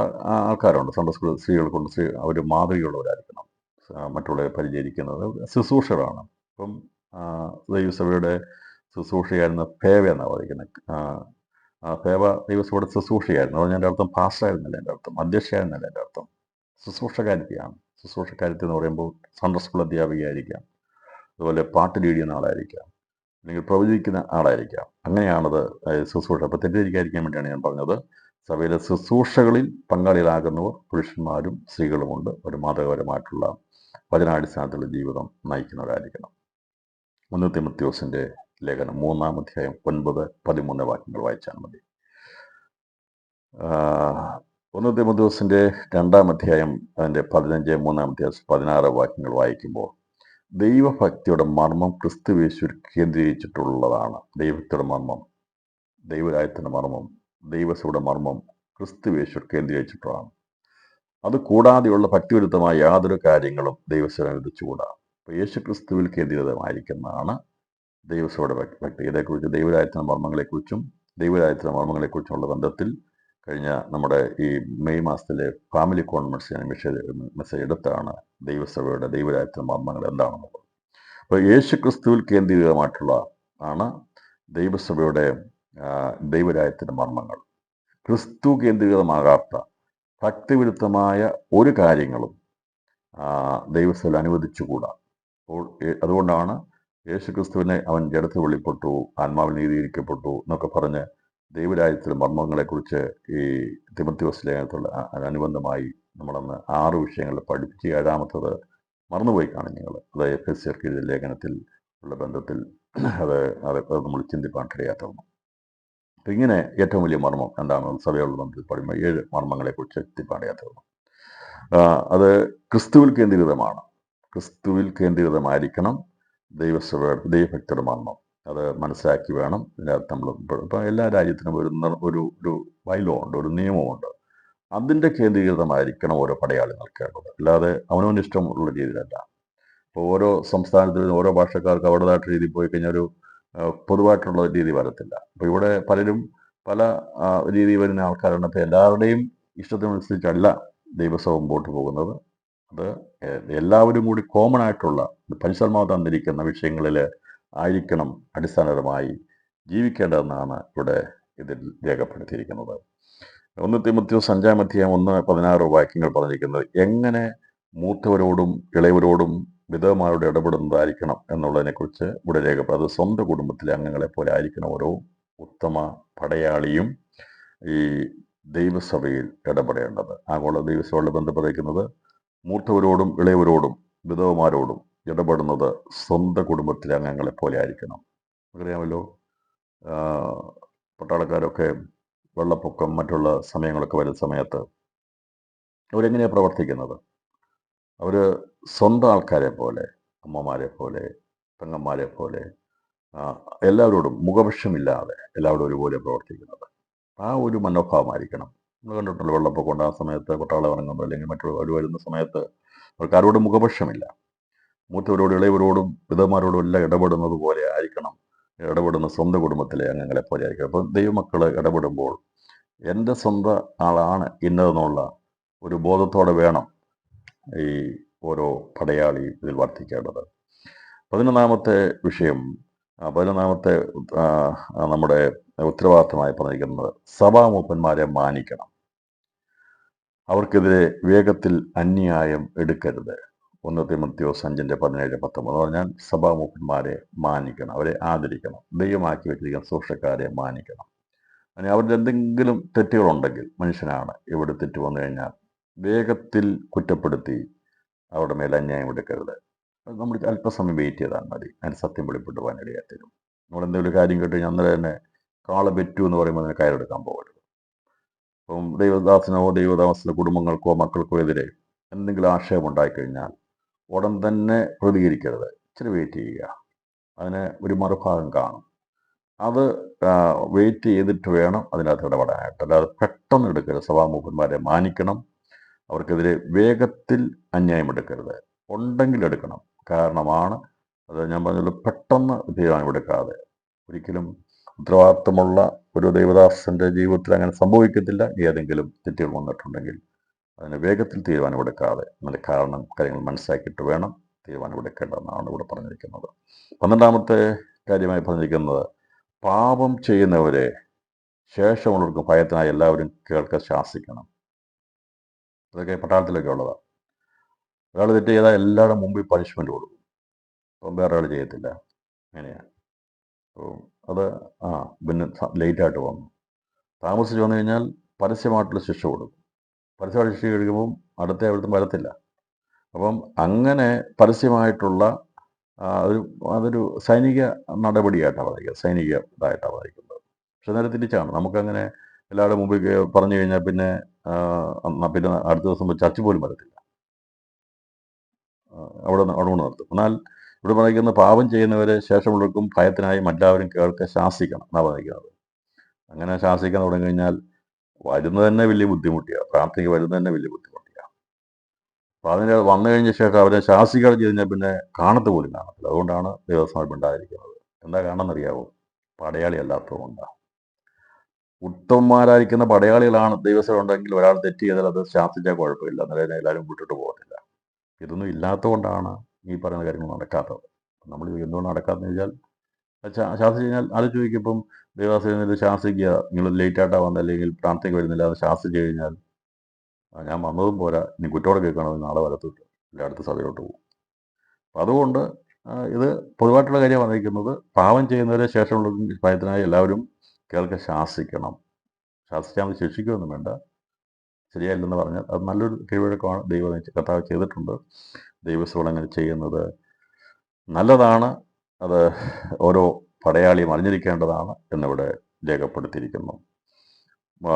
1 തിമോഥെയോസ് 5:23 പറഞ്ഞിരിക്കുന്നത് 13-ാമത്തെ കാര്യമാണ്, ആരോഗ്യ കാര്യങ്ങളിൽ ഓരോ പടയാളിയും ശ്രദ്ധാലുക്കളായിരിക്കണം. ഓരോ പടയാളിയും തിമോഥെയോസേ, നീ ഇങ്ങനെ ഉപസിച്ച് പോയി എന്നൊക്കെ ആകപ്പാടെ അസിഡിറ്റി ഉണ്ടാകരുത്. അതുകൊണ്ട് നീ അതൊക്കെ നിയന്ത്രിക്കണം. മേലാൽ വെള്ളം മാത്രം കുടിക്കരുത്. നീ അന്നത്തെ അവിടുത്തെ പാനീയം അല്പം ഇത് പറഞ്ഞുകൊണ്ട് മദ്യപാനമാണെന്ന് തെറ്റിദ്ധരിക്കരുത്. ഇദ്ദേഹം എന്നും ഉപവാസം, ഈ തിമോഥെയോസ് എന്ന് ഉപവാസം പ്രാർത്ഥന പൗലോസ് എന്ന് പഠിച്ചത്. അതുകൊണ്ടാണ് പറഞ്ഞത്, വായിച്ചാൽ മതി. ആരോഗ്യ കാര്യങ്ങളിൽ ഓരോ പടയാളിയും ശ്രദ്ധാലുക്കളായിരിക്കണം. നല്ല ആരോഗ്യമുണ്ടെങ്കിൽ നമുക്ക് യുദ്ധം ചെയ്യാൻ കഴിയത്തുള്ളൂ. അതുകൊണ്ട് ആരോഗ്യ കാര്യങ്ങളിൽ ഓരോ പടയാളിയും ശ്രദ്ധാലുക്കളായിരിക്കണം, ആരോഗ്യമുള്ളതായിരിക്കണം. വൃത്തിയിലും ആരോഗ്യത്തിലുമൊക്കെ ദൈവമക്കൾ എപ്പോഴും ശ്രദ്ധാലുക്കളായിരിക്കണം. ദൈവസഭയുടെ പ്രത്യേകത അത് നമുക്കറിയാം. ദൈവ സുവിശേഷ വ്യത്യസ്ത സ്ഥലങ്ങളിലൊക്കെ മാറ്റങ്ങൾ വന്നിട്ടുണ്ട്. ആരോഗ്യപരമായും സാമൂഹികപരമായും ഒക്കെ ആരോഗ്യം എന്ന് പറയുമ്പം ആത്മീയ ആരോഗ്യമുണ്ട്, ശാരീരിക ആരോഗ്യമുണ്ട്, മാനസികാരോഗ്യമുണ്ട്, സാമൂഹിക ആരോഗ്യമുണ്ട്. ഇതെല്ലാം വരും. ഒരുവൻ വിശ്വാസി വന്നു കഴിഞ്ഞാൽ അവൻ്റെ ജീവിതത്തിൽ മാറ്റങ്ങൾ വരുമ്പോൾ അവൻ്റെ മാനസിക ആരോഗ്യം അനുഗ്രഹിക്കപ്പെടും, അല്ലേ? ചിന്താമണ്ഡലം, നല്ല മനസ്സാക്ഷി വരും. അതുപോലെ സഭയിലുള്ള ഇടപാടുകളിലുള്ള ആരോഗ്യകരമായ ആത്മീയ അന്തരീക്ഷം ഉണ്ടാകും, ആത്മീയ ആരോഗ്യം ഉണ്ടാകും. ശാരീരികമായിട്ട് ആരോഗ്യമുണ്ടാകും.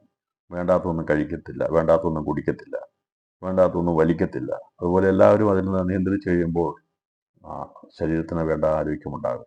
അങ്ങനെ ആരോഗ്യ കാര്യത്തിൽ നമ്മൾ എപ്പോഴും ശ്രദ്ധാലുക്കളായിരിക്കണമെന്ന് ഇവിടെ രേഖപ്പെടുത്തി. ആത്മീയ കാര്യങ്ങളിൽ ഓരോ പടയാളിയും ശ്രദ്ധാലുക്കളായിരിക്കണം. 1 തിമോഥെയോസിൻ്റെ 5:5 ഞാൻ പടയാളിയാണ്, ഞാൻ ആത്മീയനാണ്, എനിക്ക് അങ്ങനെ വേണ്ടി, അങ്ങനെയല്ല. ആരോഗ്യം ഉള്ളവരായിരിക്കണം. ആരോഗ്യമുള്ളവരായിരിക്കണം. പ്രധാനമായിട്ടെല്ലാം അത് ദൈവം തന്നിട്ടുണ്ട്. വിശ്രമിക്കേണ്ട സമയത്ത് വിശ്രമിക്കണം. കർത്താവ് പോലും വിശ്രമം കൊടുത്തിട്ടുണ്ട്, അല്ലേ? അവർ ശുശ്രൂഷയിൽ കുഴങ്ങിയപ്പോൾ കർത്താവ് നിങ്ങൾ വേറിട്ട് പോയി അല്പം വിശ്രമിച്ചോളാൻ പറഞ്ഞു. അപ്പോൾ അതൊക്കെ ദൈവം തന്നിരിക്കുന്ന ദൈവമക്കളെ നമുക്ക് വിശ്രമം വേണ്ടി ആവശ്യമുണ്ട്. വിശ്രമിക്കണം. ഉറങ്ങേണ്ട സമയത്ത് ഉറങ്ങണം. നാം കഴിക്കേണ്ട സമയത്ത് ആഹാരം കഴിക്കണം. ഉപവസിക്കേണ്ട സമയത്ത് ഉപവസിക്കണം. ഇങ്ങനെയെല്ലാം വേണം. ഇപ്പം ഓരോ പടയാളിയും ശ്രദ്ധാലുക്കളായിരിക്കണം. ആരോഗ്യകാര്യങ്ങളിൽ ശ്രദ്ധാലുക്കൾ എന്ന് പറഞ്ഞാൽ ആരോഗ്യത്തെ നമ്മൾ ശരീരത്തെ നമ്മൾ ദണ്ഡിപ്പിച്ചുകൊണ്ട് പോയാൽ അധികം നാൾ മുമ്പോട്ട് ശരീരം കൊണ്ട് പോകാൻ പറ്റത്തില്ല. അതുകൊണ്ട് ആരോഗ്യ കാര്യങ്ങൾ ഓരോ പടയാളിയും ശ്രദ്ധാലുക്കളായിരിക്കണം. അത് മനസ്സിലായില്ല, എല്ലാവർക്കും അറിയാമല്ലോ. അപ്പം അതുകൊണ്ട് ഞാൻ അതേക്കുറിച്ച് വിശദീകരിക്കാൻ ആഗ്രഹിക്കുന്നില്ല. ആരോഗ്യ കാര്യങ്ങളിൽ ഓരോ പടയാളിയും ശ്രദ്ധാലുക്കളായിരിക്കണം. 14-ാമത്തെ വിഷയം, ഭൗതിക ജോലികളുടെ ബന്ധത്തിൽ ദാസന്മാർ, യജമാനന്മാർ എന്നിവർ തമ്മിലുള്ള ബന്ധം മാന്യമായിരിക്കണം. വിശ്വാസികളുടെ ഇടയിൽ ദാസന്മാരും യജമാനന്മാരും കാണും. അവർ തമ്മിലുള്ള ബന്ധം മാന്യമായിരിക്കണം. അതിൻ്റെ അർത്ഥം മാന്യമായ ബന്ധമായിരിക്കണം. ആത്മീയ രീതിയിൽ ദാസൻ യജമാനൻ എന്നില്ല. എന്നാൽ ഭൗതിക ജീവിതത്തിലുള്ള ബന്ധത്തിൽ, ജോലിയുള്ള ബന്ധത്തിൽ അവിടെ ദാസനും യജമാനും ഒക്കെ കാണും. എന്നാൽ ആത്മീയ ജീവിതത്തിൽ അതില്ല. അത് മനസ്സിലായല്ലോ, അത് എല്ലാവർക്കും അറിയാം എന്താണെന്നുള്ളത് പറഞ്ഞിരിക്കുന്നത്. അപ്പോൾ ദാസൻ യജമാനൻ എന്നുള്ള ബന്ധം ഭൗതിക മേഖലയിലുണ്ട്. അത് ചെയ്തേ പറ്റുള്ളൂ, അത് ചെയ്യണം. അതല്ലാതെ അദ്ദേഹം എൻ്റെ വിശ്വാസിയാണ്, അതുകൊണ്ട് ഞാൻ അദ്ദേഹത്തെ അങ്ങനെ ചെയ്തതിന് കുഴപ്പമില്ല എന്ന് ചിന്തിക്കാൻ പാടില്ല. ജോലി സ്ഥലത്തോ മറ്റെവിടെയെങ്കിലും ദാസന്മാർ യജമാനന്മാർ എന്നുള്ള ബന്ധമുണ്ടെങ്കിൽ അത് മാന്യതയോടെ കീപ്പ് ചെയ്യണം. പക്ഷെ ആത്മീയ ജീവിതത്തിൽ വരുമ്പോൾ, ചർച്ചിൽ വരുമ്പോൾ, പ്രാർത്ഥന വരുമ്പോൾ അങ്ങനെ ഒരു ബന്ധം വേണ്ട. എല്ലാവരും കർത്താവിൻ്റെ ദാസന്മാരാണ്. ജോലി സ്ഥലത്ത് ദാസന യജമാനനോ. അപ്പം ഞാനൊരു ദാസനാണെങ്കിൽ, എൻ്റെ യജമാനൻ വിശ്വാസിയാണെങ്കിൽ ഞാൻ നിശ്ചയമായിട്ട് അദ്ദേഹം പറയുന്ന കാര്യങ്ങളെ ബഹുമാനിക്കണം, അത് ചെയ്യണം, എൻ്റെ ജോലിയുടെ ഭാഗമാണ്. എന്നാൽ ആത്മീയത്തിലേക്ക് വരുമ്പോൾ, സഭയിൽ വരുമ്പോൾ, ആരാധന വരുമ്പോൾ അവിടെ ആ ഒരു ബന്ധമില്ല. എല്ലാവരും കർത്താവിൻ്റെ ദാസന്മാരാണ്. കർത്താവിൻ്റെ ദാസന്മാരായതുകൊണ്ട് ആത്മീയത്തിൽ ഒരിക്കലും ഈ ഒരു ബന്ധം കാത്തു സൂക്ഷിക്കേണ്ട ആവശ്യമില്ല. എന്നാൽ ഭൗതിക ജീവിതത്തിൽ നമ്മൾ അവഗണിക്കാൻ പാടില്ല എന്നാണ് ഇവിടെ രേഖപ്പെടുന്നത്. 1 തിമോഥെയോസിൻ്റെ ലേഖനം 6-1-2 വാക്യങ്ങൾ, അതിൻ്റെ 6-12, 19 വാക്യങ്ങൾ വായിക്കുമ്പോൾ ഇത് രേഖപ്പെടുത്തിയിട്ടുണ്ട്. 1 തിമോഥെയോസ് 6-3-10 വാക്യങ്ങളിൽ ആത്മീയ പോർക്കളത്തിലുള്ള ഒരു പടയാളിയും ദ്രവ്യാഗ്രഹികളായിരിക്കാൻ പാടില്ല. ഓവർ ടൈം തരുന്നതുകൊണ്ട് മാത്രമേ രാജ്യത്ത് രാത്രി ഞങ്ങൾ നൈറ്റ് ഡ്യൂട്ടി ചെയ്യുമെന്ന് പട്ടാളക്കാർ പറയത്തില്ല, ഒരിക്കലും പറയത്തില്ല. ഞങ്ങൾക്ക് നൈറ്റ് ഡ്യൂട്ടി അലോൺസ് തന്നെങ്കിൽ മാത്രമേ ഞങ്ങൾ നൈറ്റ് ഡ്യൂട്ടി ചെയ്യുമെന്ന് പറയത്തില്ല. ഞങ്ങൾ 24 മണിക്കൂറും ജോലി ചെയ്യുവാൻ ബാധ്യസ്ഥരാണ് ഒരു പടയാളി. ഞങ്ങൾക്ക് എക്സ്ട്രാ ഓവർ ടൈം ഇല്ല. എക്സ്ട്രാ ഡ്യൂട്ടി എന്ന് പറഞ്ഞാൽ ഓവർ ടൈം ഒന്നുമില്ല, പട്ടാളത്തിലില്ല. ഇവിടെ അതുകൊണ്ടാണ് പറയുന്നത്. പക്ഷെ മറ്റുള്ള സ്ഥലങ്ങളിലൊക്കെ വേണമെങ്കിൽ ഓവർ ടൈം കിട്ടും. അപ്പം അവർക്കത് ഉണ്ട്, അതിന് തെറ്റാന്ന് പറയുന്നില്ല. അത് വ്യത്യാസമാണ്. എന്താണ് ഒരു പടയാളിയും ഒരു സാധാരണ ജോലിക്കാരനും തമ്മിൽ വ്യത്യാസത ഞാൻ പറയുന്നത്. അതിൻ്റെ വ്യത്യാസതയാണ് പറയുന്നത്. ഒരിക്കലും ഒരു ജോലിക്കാരൻ ഇപ്പം പ്രത്യേകിച്ച് ഒരു മണിക്കൂർ കൂടി ജോലി ചെയ്ത് കഴിഞ്ഞാൽ അവനവിടെ ഓവർ ടൈം ഒന്നും ചോദിക്കാൻ പറ്റത്തില്ല. പക്ഷെ ഫാക്ടറികളാണെങ്കിൽ അത് ചോദിക്കാൻ പറ്റും. കാരണം ഇത് ചെയ്യുന്ന സമയത്ത് ഒപ്പിട്ട് കൊടുക്കും. 24 മണിക്കൂറും ജോലി ചെയ്താളാണെന്ന് ഞാൻ കയറുന്നത്. അവർ ഓവർ ടൈം ഇല്ല.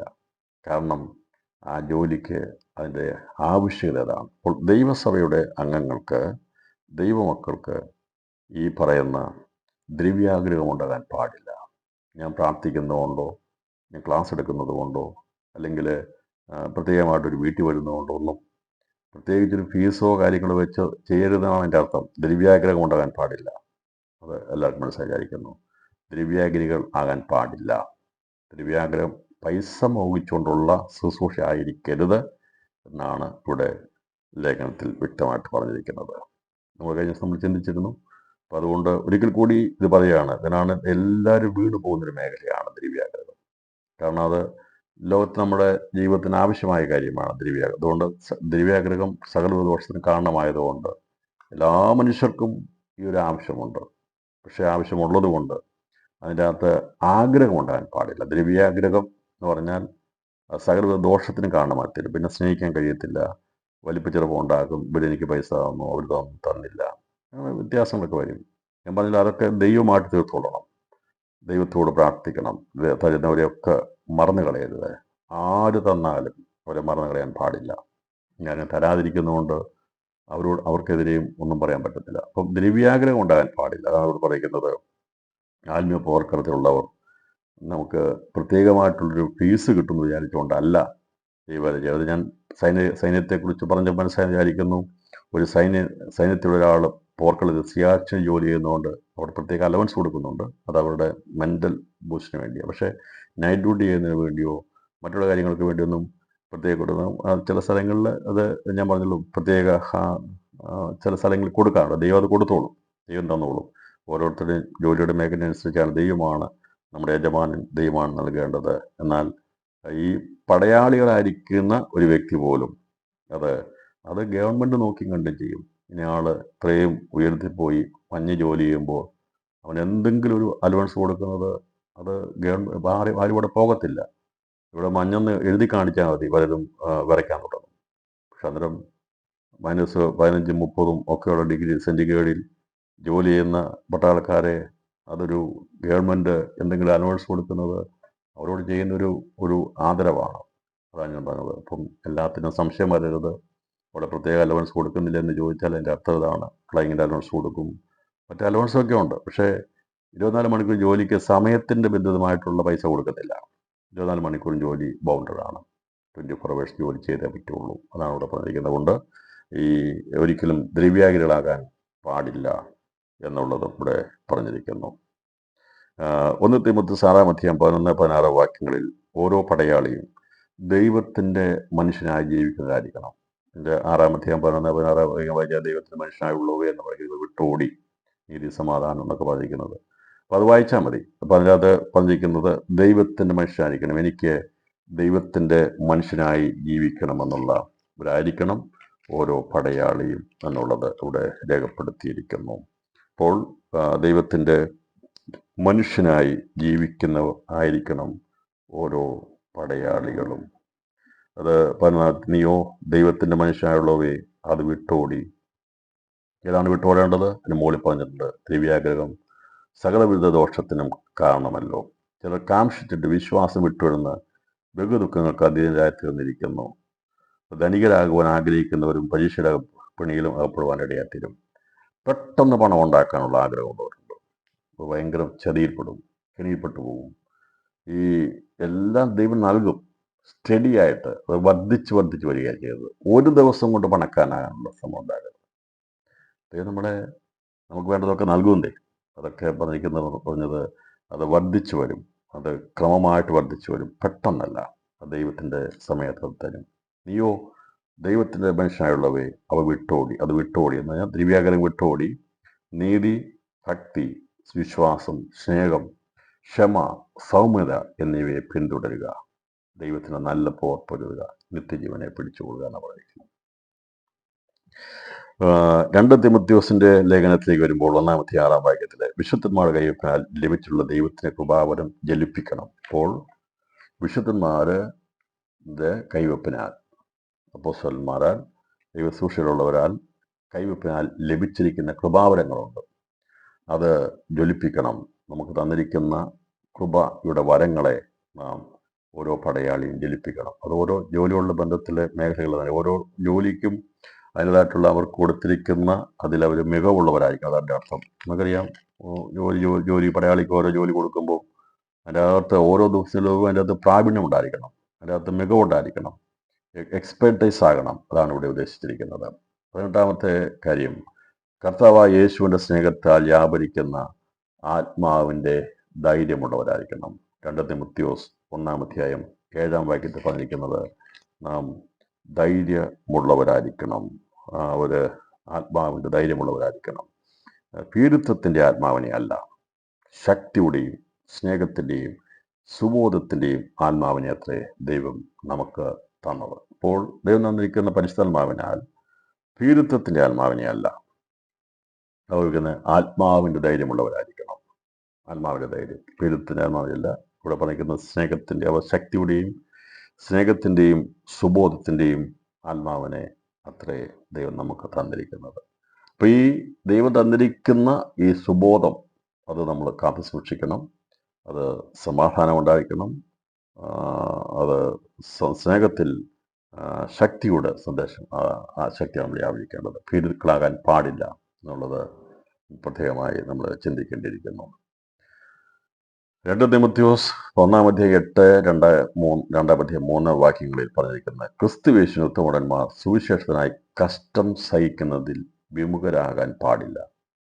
കഷ്ടതയുള്ളതുകൊണ്ട് മാറിപ്പോകാൻ പാടില്ല. നമുക്കറിയാം, പൗലോസും ബർന്നാബാസും തമ്മിൽ അവർ തർക്കിച്ച് വേർപിരിയാൻ കാരണം മർക്കോസ് എന്ന യോഹന്നാൻ, ബർന്നാബാസിന്റെ മച്ചനായിരിക്കുന്ന മർക്കോസ് എന്ന യോഹന്നാൻ തണുപ്പ് നിമിത്തം താൻ വിമുഖത കാണിച്ച് മടങ്ങിപ്പോയപ്പോൾ, 2-ാമത്തെ മിഷണറി യാത്രയ്ക്ക് വേണ്ടി ഒരുങ്ങിയപ്പോൾ പൗലോസ് പറഞ്ഞ് അവനെ കൊണ്ടുപോകണ്ടെന്ന് പറഞ്ഞു. ദൈവവേലയ്ക്ക് വേണ്ടി വിമുഖത കാണിക്കുന്നവരെ കൊണ്ടുപോകാൻ പാടില്ല. നമ്മളൊക്കെ പരസ്യയോഗത്തിന് മീറ്റിങ്ങിനെ കൊണ്ടുപോകുമ്പോൾ ഒരു പ്രാവശ്യം ഒരാളെ കൊണ്ടുപോകുന്ന നമുക്കറിയാം, അടുത്ത പ്രാവശ്യം അവരെ കൊണ്ടുപോകണ വേണ്ടിയാണുള്ളത്, അല്ലേ? അങ്ങനെയാണ്. എന്ന് പറഞ്ഞാൽ മലയും കുന്നുമൊക്കെ കയറി നടക്കുമ്പോൾ ഇതൊക്കെ ചുവന്നോട്ടൊക്കെ പോകണം. ഈ ട്രാക്ട് കൊണ്ടുപോകണം. അങ്ങനെ പരസ്യത്തിനൊക്കെ പോയിട്ടുള്ളതൊക്കെ അറിയാം, ബുദ്ധിമുട്ടറിയാം. പ്രത്യേകിച്ച് ബുദ്ധിമുട്ടുള്ള സ്ഥലങ്ങളിലൊക്കെ പോകുമ്പോൾ ഈ മൈക്ക് സെറ്റ് കാര്യങ്ങളൊക്കെ ചുവന്നോട്ട് പോകണം. അപ്പോൾ അതിനകത്ത് പരസ്പരം സഹായിക്കണം. അല്ലാതെ അവൻ വഹിച്ചോട്ടം എന്ന രീതിയിൽ വെച്ചു കൊടുക്കരുത്. ഇവിടെ പറഞ്ഞിരിക്കുന്നത് ഈ സുവിശേഷത്തിൽ വേണ്ടി കഷ്ടം സഹിക്കുന്നതിൽ വിമുഖരാകാൻ പാടില്ല. നമ്മൾ കഷ്ടം സഹിക്കണം. ക്രിസ്തുയേശു ഉത്തമന്മാർ സുവിശേഷനെ കഷ്ടം സഹിക്കുന്നതിൽ വിമുഖരാകാൻ പാടില്ല. നമ്മളതിൽ കഷ്ടം സഹിക്കേണ്ടി വന്നാൽ നമ്മളതിനകത്ത് കൂട്ടുത്തരവാദിത്തമുള്ളവരായിരിക്കണം. കണ്ണടച്ച് കളയരുത്. അതെല്ലായിടത്തും ഉണ്ടായിരിക്കണം. ഈ കഷ്ടം വരുമ്പോൾ, പ്രയാസം വരുമ്പോൾ, അല്ലെങ്കിൽ ബുദ്ധിമുട്ട് വരുമ്പോൾ അവിടെ നിന്ന് എസ്കേപ്പ് ആകാൻ പാടില്ല. അതിൻ്റെ അകത്ത് ഉത്തരവാദിത്തമുള്ളവരായിരിക്കണം. അറിയാവുന്നതുകൊണ്ട് ഞാൻ അതിനെക്കുറിച്ച് കൂടുതൽ പറയുന്നില്ല. അതിൻ്റെ 20-ാമത്തെ കാര്യമായി പറഞ്ഞിരിക്കുന്നത് 2 തിമോത്തിയോസിന്റെ ലേഖനം 1-ാം അധ്യായം 13-14 ദൈവകൃപയുടെ ശക്തിക്ക് ആധാരമായിരിക്കുന്ന പഥ്യവചനത്തിനനുസൃതമായി വിശ്വാസവും സ്നേഹവും മാതൃകയായി ജീവിക്കുന്നവരും അതിനെ പരിശുദ്ധമായി കാത്തു സൂക്ഷിക്കുന്നവരായിരിക്കണം. ആധാരമായിരിക്കുന്ന പഥ്യവചനത്തിന് അതിനനുസൃതമായി വിശ്വാസം, ദൈവവചനം അനുസരിച്ച് കഴിഞ്ഞാൽ അതിനെ മാതൃകയാക്കി ജീവിച്ചാൽ പരിശുദ്ധമായി കാത്തു സൂക്ഷിക്കണമെന്നാണ് പറയുന്നത്. അപ്പം വചനമാണ് നമ്മുടെ ഭക്ഷണം. ദൈവവചനത്തെ ഭക്ഷിച്ചുകൊണ്ട് അതിന് അനുസരിച്ച് നാം കേൾക്കുന്ന വചനത്തിന്, മനസ്സിലാക്കിയ വചനത്തിനനുസരിച്ച് ജീവിച്ചു കഴിഞ്ഞാൽ ഒരു ഉത്തമ പടയാളിയായിട്ട് ജീവിക്കാൻ കഴിയും. അതിനെ പരിശുദ്ധാത്മാവിനാൽ നമ്മൾ എന്ത് ചെയ്യണം? കാത്ത് സൂക്ഷിക്കണം. 2 തിമോത്തിയോസ് 1:13-14. നമുക്കറിയാം, ഇവിടെ ട്രെയിനിങ് ഒന്നുമില്ല. മറ്റേതെന്ന് പറഞ്ഞാൽ പട്ടാളത്തിൽ ട്രെയിനിങ് കൊടുക്കും. ഇവരെല്ലാവരും ഒരുപോലെയാക്കും. ഒരേ ആഹാരം, ഒരേ വസ്ത്രം, ഒരേ രീതിയിലുള്ള ഹെയർ കട്ട്, ഇതെല്ലാം കൊടുക്കുന്നത് അവർക്ക് ഐക്യത ഉണ്ടാകാനായിട്ടാണ്. വ്യത്യസ്തമൊന്നുമില്ല. എല്ലാവർക്കും ഒരേ ആഹാരം കൊടുക്കുകയുള്ളൂ, എല്ലാവർക്കും ഒരേ ഡ്രസ്സേ കൊടുക്കുകയുള്ളൂ, എല്ലാവർക്കും ഒരേ സാഹചര്യമേ കൊടുക്കുകയുള്ളൂ. അതൊക്കെ കൊടുക്കുന്ന ട്രെയിനിങ്. പക്ഷെ ഇവിടെ ഇങ്ങനെ നമുക്കങ്ങനെ ഈ മറ്റുള്ള സ്ഥലത്ത് കാണുന്നവർ എല്ലാത്തിനും ഇവിടെ അങ്ങനെ ട്രെയിനിങ് ഒന്നുമില്ല. നമ്മൾ പല വീട്ടിൽ നിന്ന് വരുന്നവർ പല രീതിയിൽ വരുന്നവർ. പക്ഷേ ഞാൻ പറഞ്ഞല്ലോ, പൊതുവായിട്ടുള്ള ഒരു കോമൺ ആയിട്ടുള്ള കാര്യങ്ങൾ മനസ്സിലാക്കിയെടുക്കുക. അപ്പോൾ നമ്മളെല്ലാവരും ഒരുപോലെ ഡ്രസ്സ് ധരിക്കണമെന്നോ ഒരേ ആഹാരം കഴിക്കണമെന്നോ അങ്ങനെയുള്ള ട്രെയിനിങ് ഇവിടെ തരുന്നത്. വിശ്വാസം വരുന്ന സ്ഥാനപ്പെടുന്ന എല്ലാവരെയും കൂട്ടി പട്ടാളത്തിൽ ചെയ്യുന്ന പോലെ 6 മാസത്തെ ട്രെയിനിങ് ഒന്നും ദൈവസഭ കൊടുക്കുന്നില്ല. അതിൻ്റെ ആവശ്യമില്ല. ഇവിടെ അങ്ങനെ ഒരു അടിച്ചമർത്തി അവരെ ട്രെയിൻ ചെയ്തിലെടുക്കുന്നത്. നാം വിവേകമുള്ളവരായിട്ട് അതനുസരിച്ച് ജീവിക്കുകയാണ് ചെയ്യേണ്ടത്. മറ്റേ നമ്മളെ ട്രെയിൻ ചെയ്യിപ്പിക്കുകയാണ്. രാവിലെ എഴുന്നേൽപ്പിക്കും, കിടക്കുന്നതിന് നിയന്ത്രണം വെക്കും, എല്ലാത്തിനും ഒരു നിയന്ത്രണം കൊടുക്കും. അങ്ങനെയില്ല. പിന്നെ നമുക്ക് പിന്നെയല്ലോ ഇങ്ങനെ ട്രെയിനിങ് ഒക്കെ കിട്ടുന്ന ഫാമിലി കോൺഫറൻസോ നമ്മുടെ ഫാമിലി കോൺഫറൻസ് മീറ്റിംഗ് നടക്കുമ്പോഴാണ് രാവിലെ എഴുന്നേൽപ്പിക്കുന്നത്. അതൊരു അച്ചടക്കമാണ് പഠിപ്പിക്കുന്നത്. അപ്പോൾ എല്ലാവരും ഞാൻ ഓരോരുത്തരും എഴുന്നേക്കുന്ന 7 മണിക്കും 10 സമയത്ത് എഴുന്നേക്കുന്നെങ്കിൽ കോമൺ മീറ്റിംഗ് നടത്തേണ്ടത്. അപ്പം നമ്മളതിന് കോമൺ സമയം വെക്കും. എല്ലാവരും 5 മണിക്ക് എഴുന്നേക്കണം, പ്രാർത്ഥിക്കണം, ഇന്ന ക്ലാസ് ഷെഡ്യൂൾഡ് വെക്കും, ആ സമയം വെക്കും. പക്ഷെ സഭയ്ക്കകത്ത് നമ്മൾ സമയം വെച്ചിട്ടുണ്ട്, ഇന്ന സമയം വെച്ചിട്ടുണ്ട്, അതനുസരിച്ച് നമ്മൾ ചെയ്യുന്നത്. പക്ഷെ ഇതിനകത്ത് ഇവിടെ പറയുന്നത് എല്ലാവരും ഓരോന്നിനും മാതൃകയായിരിക്കണം, എല്ലാവരും അത് കാത്തു സൂക്ഷിക്കുന്നതായിരിക്കണം. അപ്പം നമുക്ക് പ്രത്യേക ട്രെയിനിങ് തരുന്നില്ല. നമ്മൾ വിശ്വാസം വരുന്ന എല്ലാവരെയും കൊണ്ടുപോയി അന്നേരം ബേസിക്കായിട്ട് 6 മാസത്തെ ഡിസേബിൾ ട്രെയിനിങ് ഒന്നും ആരും സഭയ്ക്കൊന്നും കൊടുക്കാൻ പറഞ്ഞിട്ടില്ല. അത് ജീവിതത്തിൽ നിന്ന് നാം മനസ്സിലാക്കണം. നമ്മുടെ സഭകളിലുള്ള മൂപ്പന്മാർ, എൽഡേഴ്സ്, മറ്റുള്ളവരൊക്കെ ജീവിച്ച് കാണുമ്പോൾ മാതൃകയാക്കണം. ഇതാണ് നമുക്കറിയാലോ, ഏറ്റവും അധികം കുഞ്ഞുങ്ങളെ സ്വാധീനിക്കുന്നവരുടെ മാതാപിതാക്കളാണ്. അവരാണ് ആദ്യത്തെ ബേസിക് ടീച്ചേഴ്സ്. അവരാണ് ഒരു കുടുംബത്തിലെ കുഞ്ഞുങ്ങളുടെ മാതാപിതാക്കൾ ആണ് അവരുടെ ടീച്ചേഴ്സ്. അവരെ കണ്ടാണ് അവർ വളരുന്നത്. അവരെങ്ങനെയാണോ അതുപോലെയാണ് ആ കുഞ്ഞുങ്ങൾ വളർന്നത്. അപ്പോൾ അവരെ സ്കൂളിൽ വിടുന്നതിന്, കോളേജിൽ വിടുന്നതിന് മുമ്പായി ഏതെങ്കിലും ട്രെയിനിങ് സ്കൂളിൽ വിടുന്നതിന് അവർ കണ്ടുപഠിക്കുന്നത് മാതാപിതാക്കൾ. അപ്പോൾ അവിടെയാണ് തുടങ്ങുന്നത്. അപ്പോൾ അവിടെ തുടങ്ങി നമ്മുടെ ചർച്ച വരുമ്പോൾ അങ്ങനെ മാതൃകളെ കണ്ടു കഴിയുമ്പോൾ അവരത് ഫോളോ ചെയ്യും. അങ്ങനെ അതിനെയാണ് ലീഡർഷിപ്പ് എന്ന് പറയുന്നത്. അവരെ നമുക്ക് ഫോളോ ചെയ്യാൻ പറ്റും. അവരുടെ ജീവിതം മാതൃക. പൗലോസിനെ മാതൃകയാക്കാൻ സാധിച്ചിരുന്നു. പൗലോസ് ക്രിസ്തുവിനെ മാതൃകയാക്കിയിരുന്നു. അപ്പോസ്തലന്മാർ അവരൊക്കെ മാതൃകയാക്കി ക്രിസ്തുവിനെ. അതുപോലെ മാതൃകയാക്കി ജീവിക്കുന്നവരായിരിക്കണം, മോഡൽ ആയിരിക്കണം, എക്സാമ്പിളായിരിക്കണം. നമ്മൾ ദൈവസഭയ്ക്ക് മാതൃകയായിരിക്കണം. എവിടെയെങ്കിലും നമുക്കത് സാധിക്കുന്നില്ല എങ്കിൽ നമുക്ക് പ്രാർത്ഥിക്കാം, കർത്താവേ എന്നെയും അതുപോലൊരു ജീവിതോടമയാക്കണമേ എന്ന് പ്രാർത്ഥിക്കണം. അത് പരിശ്രമം കാത്തുവരും. ഒരു വർഷത്തേക്ക്, ഒരാഴ്ചത്തേക്ക് മാതൃകയായി, അടുത്ത 2 മാസത്തേക്ക് തലകുത്തിപ്പോയി. അങ്ങനെയല്ല, സ്റ്റഡി ആയിരിക്കണം. വിശ്വാസ ജീവിതം എപ്പോഴും സ്റ്റഡിനെസ് ആണ്. അതെപ്പോഴും അവൻ കാത്തു സൂക്ഷിക്കും. അത് അവൻ്റെ ഉള്ളിലുള്ള ആ സ്നേഹമാണ്. എനിക്ക് ക്രിസ്തുവിന് മാതൃകയായി ജീവിക്കണം എന്നുള്ള ആഗ്രഹമുണ്ടെങ്കിൽ പരിശുദ്ധാത്മാവ് അതിനെ പരിപോഷിപ്പിക്കുന്നു. അതാണ് ആവശ്യമായിരിക്കുന്നത്. എനിക്കും ഒരു ഉത്തമ പടയാളിയായി കർത്താവിന് വേണ്ടി പോരാടണം, ജീവിക്കണം. എനിക്കൊരു മാതൃകയായി, കർത്താവിൻ്റെ മാതൃകയാക്കി ജീവിക്കണം. നമ്മുടെ ആഗ്രഹത്തെയാണ് ദൈവം ചെയ്യുന്നത്, സബലീകരിക്കുന്നത്. കർത്താവ് നമ്മുടെ നല്ല ആഗ്രഹങ്ങൾ ദൈവം ചെയ്യും. ആരെങ്കിലും ഒന്ന് പ്രാർത്ഥിക്കുക, ദൈവമേ എനിക്കൊരു മാതൃകാ ജീവൻ നൽകണം, ആത്മീയത്തിൽ. ദൈവം നിശ്ചയമായിട്ടും അതിനുള്ള പരിപോഷിപ്പിക്കാനുള്ള കാര്യങ്ങൾ നൽകുന്നതായിരിക്കും. പ്രാർത്ഥിക്കാത്തതുകൊണ്ടാണ് ലഭിക്കാത്തത്. അതുകൊണ്ടാണ് പറഞ്ഞത് പരിശുദ്ധാത്മാവിനെ താന്ന് പറയുന്നതല്ല എൻ്റെ അർത്ഥം. കർത്താവ് പറഞ്ഞു, പരിശുദ്ധാത്മാവിനെ നിങ്ങൾ യാചിക്കുന്ന പോലെ നിങ്ങൾക്ക് നൽകാമെന്നതിൻ്റെ അർത്ഥം എനിക്ക് പരിശുദ്ധാത്മാവിനെ നൽകണമെന്ന് അതല്ല. അങ്ങനെ പറഞ്ഞത് അർത്ഥം അതല്ല. കർത്താവ് എനിക്ക് അധികമായ പരിശുദ്ധാത്മാവ് അങ്ങനെയല്ല. പക്ഷെ നമ്മൾ പറയാം, കർത്താവ് എനിക്ക് സ്നേഹിക്കാൻ, കർത്താവ് എനിക്ക് പ്രവർത്തിപ്പാൻ, കർത്താവ് എനിക്ക് മാതൃക ജീവിപ്പാൻ, കർത്താവ് എനിക്ക് സുവിശേഷം അറിയിപ്പാൻ, എനിക്ക് മറ്റുള്ളവരെ സഹായിക്കാനോ ഒക്കെ കൃപ നൽകണമെന്ന് പ്രാർത്ഥിച്ച കർത്താവ് ആത്മാവിനെ നൽകാമെന്ന് പറയുന്നത്. അതാണ് എൻ്റെ അർത്ഥം. അപ്പം നിങ്ങൾ ചോദിക്കാത്തതുകൊണ്ട് ലഭിക്കുന്നില്ല. ചോദിച്ചാൽ ധാരാളമായി നൽകാമെന്ന് പറഞ്ഞാൽ ഇതിൻ്റെ അർത്ഥം മനസ്സിലാകാതെ പലരും കുത്തിയിരുന്നവർ, കർത്താവ് എനിക്ക് ആത്മാവിൻ്റെ അധികം തരണമേ. കർത്താവ് നിനക്ക് എന്തിനാണ് തരുന്നത്? അല്ലേ, എന്തിനാണ് തരുന്നത്? പരിശുദ്ധാത്മാവ് ധാരാളമായി ചോദിക്കുന്നത് അധികം നൽകാമെന്ന് പറഞ്ഞു. അപ്പം ചോദിക്കുന്നത് എന്തിനാണെന്നുള്ളതും കൂടി നമുക്ക് വേണം, ഇല്ലേ? നമ്മളോട് ചോദിക്കുക പൈസ താ എന്ന് പറഞ്ഞാൽ എന്തിനാ തരുന്നത് നമ്മൾ ചോദിക്കുക, മക്കളോട് ചോദിക്കത്തില്ലേ? എന്ന് പറഞ്ഞതുപോലെ എന്താവശ്യത്തിന് വേണ്ടിയാണ് നീ ആത്മാവിനെ ചോദിക്കുന്നത്? അവിടെയാണ് എൻ്റെ പ്രസക്തി. അപ്പം ഇനി പ്രാർത്ഥിക്കുമ്പോൾ അങ്ങനെ പ്രാർത്ഥിക്കുമല്ലോ, കർത്താവ് എനിക്ക് ഇന്നതിന് അങ്ങനെ കുറേ ആവശ്യമാണ്. അത് എക്സസൈസ്ഡ് ആയിക്കോട്ടെ. സുവിശേഷം അറിയിപ്പാൻ, കർത്താവ് എനിക്ക് മറ്റുള്ളവരെ സഹായിപ്പാൻ, കർത്താവ് എനിക്ക് പ്രാർത്ഥിപ്പാൻ, ദൈവമേ എനിക്ക് പ്രവർത്തിപ്പാൻ, അങ്ങനെ നല്ല കാര്യങ്ങൾക്ക് വേണ്ടി അതായത് നമ്മുടെ നല്ല ആഗ്രഹങ്ങളെ ദൈവം സാധിപ്പിക്കും. അതാണ് പരിശുദ്ധാത്മാവിനെ ചോദിക്കാൻ പറഞ്ഞിരിക്കുന്നത്. അല്ലാതെ രാവിലെ എഴുന്നേറ്റ് നിനക്ക് ആത്മാവിനെ നൽകുന്നത്, ആത്മാവിനെ നൽകണം. അതാ പറയും, നിനക്ക് ആത്മാവിനെ എന്തിനാണ് നൽകുന്നത്? നിനക്ക് എന്താ ആഗ്രഹം, എന്താണ് അതിനെ പരിപോഷിപ്പിക്കാനുള്ളത് നൽകാമെന്ന് പറയും. അത് മനസ്സിലായെന്ന് വിചാരിക്കുന്നു. ഓക്കെ, ദൈവജനത്തിൻ്റെ അക്ഷരികമായിട്ടുള്ള അർത്ഥം മാത്രമായിട്ടുണ്ട് ആലോചിക്കരുത്.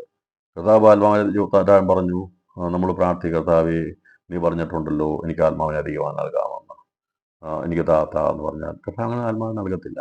പക്ഷേ കർത്താവിനോട് പറയാം, കർത്താവ് എനിക്ക് ഇന്നത് ആവശ്യമാണ്, ഇന്നത് ചെയ്യണം, എനിക്ക് എൻ്റെ കുഞ്ഞുങ്ങൾക്ക് മാതൃകയായിട്ട് എനിക്ക് ജീവിക്കണം, കർത്താവേ എനിക്ക് അതിനുള്ള അഭിഷേകം നൽകണമേ, കൃപ നൽകണമേ. പ്രാർത്ഥിച്ച് നമുക്ക് മാതാപിതാക്കളെ ദൈവം അനുഗ്രഹിക്കും.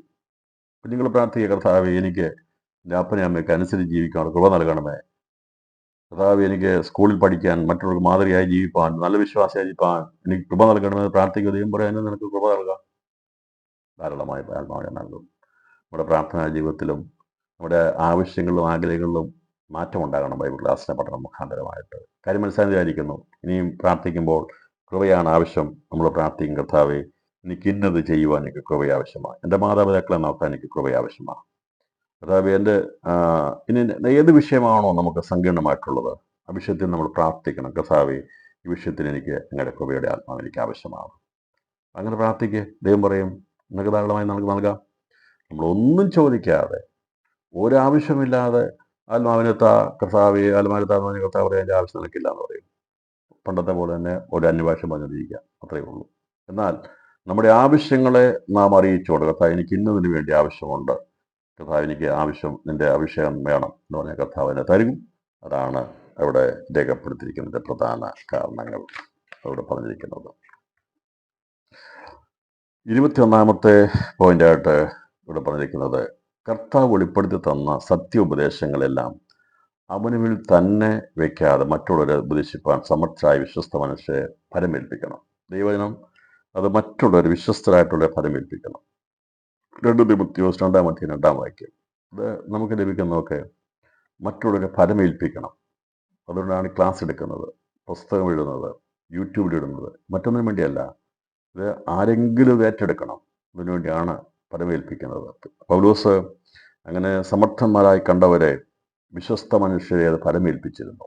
ഇന്ന് രാത്രിയിലും പ്രിയപ്പെട്ടവരെ, നമ്മുടെ വിശ്വസ്തരെന്ന് കണ്ടു കഴിഞ്ഞാൽ ദൈവം നമ്മളെ ചിലർ ഫലമേൽപ്പിക്കും, ഫലമേൽപ്പിക്കും. അതുകൊണ്ടാണ് പറയുന്നത്, കർത്താവ് വെളിപ്പെടുത്തിയിരുന്ന സത്യ ഉപദേശങ്ങൾ എല്ലാം അവന് വേണ്ടി തന്നെ വയ്ക്കുക. ഞാൻ തന്നെ പ്രസംഗിക്കാം, ഞാൻ തന്നെ വരണം എന്നുള്ള രീതിയിലുള്ള ചിന്താഗതി വരാൻ പാടില്ല. അതിന് ആരെങ്കിലും സമർത്ഥരായിട്ടുള്ളവരുണ്ടെങ്കിൽ അവരെ ഫലമേൽപ്പിക്കുക. അതുകൊണ്ടാണ് തിരുവിയാൽ എളിയവൻ എഴുതിയിരിക്കുന്ന പുസ്തകങ്ങളോ വെബ്സൈറ്റോ ഒന്നും ഒരനുവാദം കൂടാതെ ആരും എടുത്ത് പഠിപ്പിച്ചോളാം, ആരും പ്രസംഗിക്കാൻ പാടിക്കുന്നത്. ആർക്കും വേണ്ടി എടുക്കാം, ആരും വേണം പ്രസംഗിക്കാം, ഒരനുവാദം ചോദിക്കണ്ട. പിന്നെ അത് അനുവാദം പറഞ്ഞ അത്രയേ ഉള്ളൂ.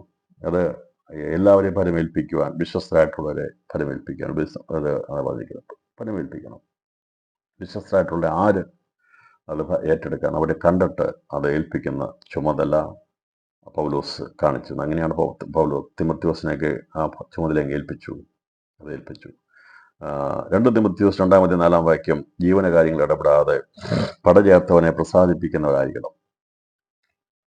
എൻ്റെ അർത്ഥം, പടചേർത്തവനെ നമ്മുടെ കമാൻഡറെ നമ്മളെപ്പോഴും പ്ലീസ് ചെയ്യുന്ന ആളായിരിക്കണം. നമ്മുടെ പടചേർത്തവൻ കർത്താവായ യേശു ക്രിസ്തുവാണ്. അവനെ പ്രസാദിപ്പിക്കുന്നതായിരിക്കണം. ദൈവത്തിന് അതിന് ശേഷം വേണം നമ്മുടെ മറ്റുള്ള കാര്യങ്ങൾ. അല്ല, അങ്ങനെയല്ലേ? ഇപ്പം നിങ്ങളൊരു വലിയൊരാളുടെ ദാസനാണെങ്കിൽ, ഞാൻ കഴിക്കുന്നതിനാണോ ആദ്യം കൊടുക്കണമല്ല, എൻ്റെ യജമാനൻ അദ്ദേഹം എങ്ങനെ തൃപ്തനാകും? രാജാവിൻ്റെ കൊട്ടാരത്തിൽ പരിചാരകരായി നിൽക്കുന്ന പാനപാത്രവാകൻ അദ്ദേഹമാണ് ആദ്യം കുടിക്കുന്നത് ആണോ? അല്ല. അദ്ദേഹത്തിൻ്റെ സന്തോഷം എന്തിനായിരിക്കും? നമുക്കറിയാം, നെഹമ്യാവിനെ അറിയാം. നെഹമ്യാവ് പാനപാത്രവാകനായിരുന്നു. നെഹമ്യാവിൻ്റെ മുഖം വാടിയിരിക്കുന്നത് കണ്ടപ്പോൾ മനസ്സിലായി ഇവൻ്റെ ഭാഗത്തുണ്ടോ വിഷമമുണ്ടെന്നുള്ളത്. അപ്പോൾ ഇവൻ്റെ മുഖം നോക്കുന്നുണ്ട് രാജാവ്. അദ്ദേഹം സൂക്ഷ്മതയോടെ നോക്കുന്നയാളാണ്. അപ്പം താൻ വീഞ്ഞു കുടിച്ച് മത്തനായിട്ട് എന്തെങ്കിലും കൊണ്ട് രാജാവിന് കൊടുക്കുകയല്ല ചെയ്യേണ്ടത്. അദ്ദേഹത്തിനെ പ്രസാദിപ്പിച്ച ശേഷമാണ്, അങ്ങനെയല്ലേ വീട്ടിലൊക്കെ പ്രധാനപ്പെട്ടവർ വന്നു കഴിഞ്ഞാൽ നമ്മൾ അങ്ങനെ ചെയ്യുന്നത്. നമ്മൾ കഴിച്ചിട്ടാണ് അവർക്ക് ബാക്കി കൊടുക്കുന്നതല്ല. കെയറിങ് നമുക്കറിയാം, ഉത്തരവാദിത്തം നമുക്കറിയാം. അപ്പം അങ്ങനെ പടചേർത്തവനെ നാം പ്രസാദിപ്പിക്കണം. നമ്മുടെ കാര്യത്തെക്കാൾ അപ്പുറമായിട്ട്, ഉപജീവന കാര്യങ്ങളെക്കാൾ അധികമായിട്ട് ദൈവരാജ്യത്തിന് വേണ്ടി, ദൈവസഭയ്ക്ക് വേണ്ടി നമുക്ക് പടചേർത്ത കർത്താവിനെ പ്രസാദിപ്പിക്കാൻ സാധിച്ചാൽ എത്ര ശ്രേഷ്ഠകരമായിരുന്നു. അങ്ങനെ അനുഭവം ഉണ്ടെങ്കിൽ നല്ലത്. ഇല്ലെങ്കിൽ ആഗ്രഹിക്കുക, പ്രാർത്ഥിക്കുക, കർത്താവ് എനിക്ക് അങ്ങേ പ്രസാദിപ്പിച്ച് ജീവിപ്പാൻ എനിക്ക് കൃപ നൽകണമേ എന്ന് നമുക്ക് പ്രാർത്ഥിക്കാൻ ദൈവത്തിൻ്റെ കൃപ നൽകും. പടചേർത്തനെ പ്രസാദിപ്പിക്കേണ്ടതിന് ജീവന കാര്യങ്ങളിൽ ഇടപെടാതിരിക്കുന്നു. ഇതൊക്കെ പട്ടാളത്തോടുള്ള ബന്ധത്തിലുള്ള കാര്യങ്ങളാണ് പറഞ്ഞിരിക്കുന്നത്. കല്യാണമാണെന്ന് പറഞ്ഞാൽ പോലും യുദ്ധമാണെങ്കിൽ കല്യാണം മാറ്റിവെക്കാൻ പറയും. നീ കല്യാണത്തിന് പോയിക്കോളാൻ പറയും, വിവാഹത്തിന് വേണ്ടി പോയിക്കോളാൻ പറയത്തില്ല. അല്ല, ഇനി ആരെങ്കിലും അത്യാവശ്യം മരിച്ചാൽ പോലും എമർജൻസി ആണെങ്കിൽ അവധി കൊടുക്കത്തില്ല. കൊടുക്കത്തില്ല, കൊടുക്കാൻ പറ്റത്തില്ല. കൊടുത്തു കഴിഞ്ഞാൽ അങ്ങനെ എല്ലാവരും പോയി കഴിഞ്ഞപ്പോൾ ഞാൻ യുദ്ധം ചെയ്യും. അതുകൊണ്ടാണ് പടചേർത്ത പ്രശ്നം. അപ്പം എൻ്റെ വിവാഹമാണ്, അല്ലെങ്കിൽ എൻ്റെ ഇന്നാരും മരിച്ചു എന്നൊന്നും പറഞ്ഞാൽ അവിടെ എക്സ്ക്യൂസ് ഇല്ല. പടചേർത്തവനെ പ്രസാദിപ്പിക്കണം. പടയ്ക്ക് നീ ചേർന്നതാ, ഇതിൽ അനുവദിച്ച് ചേർന്നതാ. എനിക്ക് എന്ത് വന്നാലും ഞാൻ രാജ്യത്തെ നമ്മൾ ചേർന്നതാ. അപ്പം അവിടെ നമുക്ക് പിന്നെ പറഞ്ഞിട്ട് കാര്യമില്ല. അപ്പനാണ്, അമ്മയാണ്, കല്യാണമാണ്, മക്കളാണെന്ന് പറഞ്ഞിട്ട് കാര്യമില്ല. മകൻ അസുഖമാണെന്ന് പറഞ്ഞുകൊണ്ട്, പനിയാണെന്ന് പറഞ്ഞുകൊണ്ട് അവധി പട്ടാളക്കാരന് യുദ്ധത്തിൽ അവധി എടുക്കാൻ പറ്റുമോ? മറ്റുള്ളവർക്ക് വേണമെങ്കിൽ അവധി എടുക്കാം, ഒന്നും പറ്റത്തില്ലെങ്കിൽ അവധി എടുക്കാം. പറ്റത്തില്ല, അതിന് എക്സ്ക്യൂസ് വാങ്ങിക്കാം. ഞാൻ പറഞ്ഞത് എമർജൻസി, അതുകൊണ്ടാണ് കർത്താവ് പറഞ്ഞത് ഒരുവനോട് അനുഗമിക്കാൻ വന്നപ്പോൾ കർത്താവ് ഞാൻ പോയി ആദ്യം എൻ്റെ അപ്പനെ അടക്കിയിട്ട് വന്ന് നിന്നെ അനുഗമിക്കാന്ന് പറഞ്ഞു. കർത്താവ് പറഞ്ഞു, നീ ആദ്യം പോയി സുവിശേഷം അറിയിക്കും, മരിച്ചവരെന്ത് ചെയ്യും, അവര് അടക്കട്ടെന്ന് പറഞ്ഞു. എൻ്റെ അർത്ഥം, അപ്പൻ മരിച്ചത് ശവം അടക്കേണ്ടത് ചുമതല മകനുള്ളതാണ്. പക്ഷേ ഒരു പടയാളിയായി കഴിഞ്ഞാൽ, കർത്താവ് നീ അനുഗമിച്ചു കഴിഞ്ഞാൽ നിനക്കതിൻ്റെ ആവശ്യകത എനിക്കറിയാം. നിന്റെ പിതാവിനെ അടക്കേണ്ടത് നിന്റെ ഉത്തരവാദിത്തമാണ്. പക്ഷേ അതിനേക്കാൾ എമർജൻസി ഉള്ളതാണ് സുവിശേഷം അറിയിക്കേണ്ടത്. നിത്യനരകത്തിലേക്ക് ഒരുവൻ പോകുന്നതിനേക്കാൾ, അവനെ രക്ഷിക്കുന്നതിനേക്കാൾ വലുതല്ല എന്നുള്ളതാണ് അവിടെ ആവശ്യം. എന്ന് പറഞ്ഞാൽ അർത്ഥം ശവസ്കാരത്തിന് പോകരുന്നോ എന്നല്ല, എൻ്റെ എമർജൻസിയെ കാണിക്കുകയാണ്, എൻ്റെ അത്യാവശ്യത്തെ കാണിക്കുകയാണ്. അതുകൊണ്ടാണ് പറയുന്നത്, മറ്റേത് സാരം അത് ആർക്കെങ്കിലും ചെയ്യാം, പക്ഷെ നിന്നെ ഒരു കാര്യം ഏൽപ്പിച്ചിട്ടുണ്ടെങ്കിൽ അത് നീ ചെയ്യുക.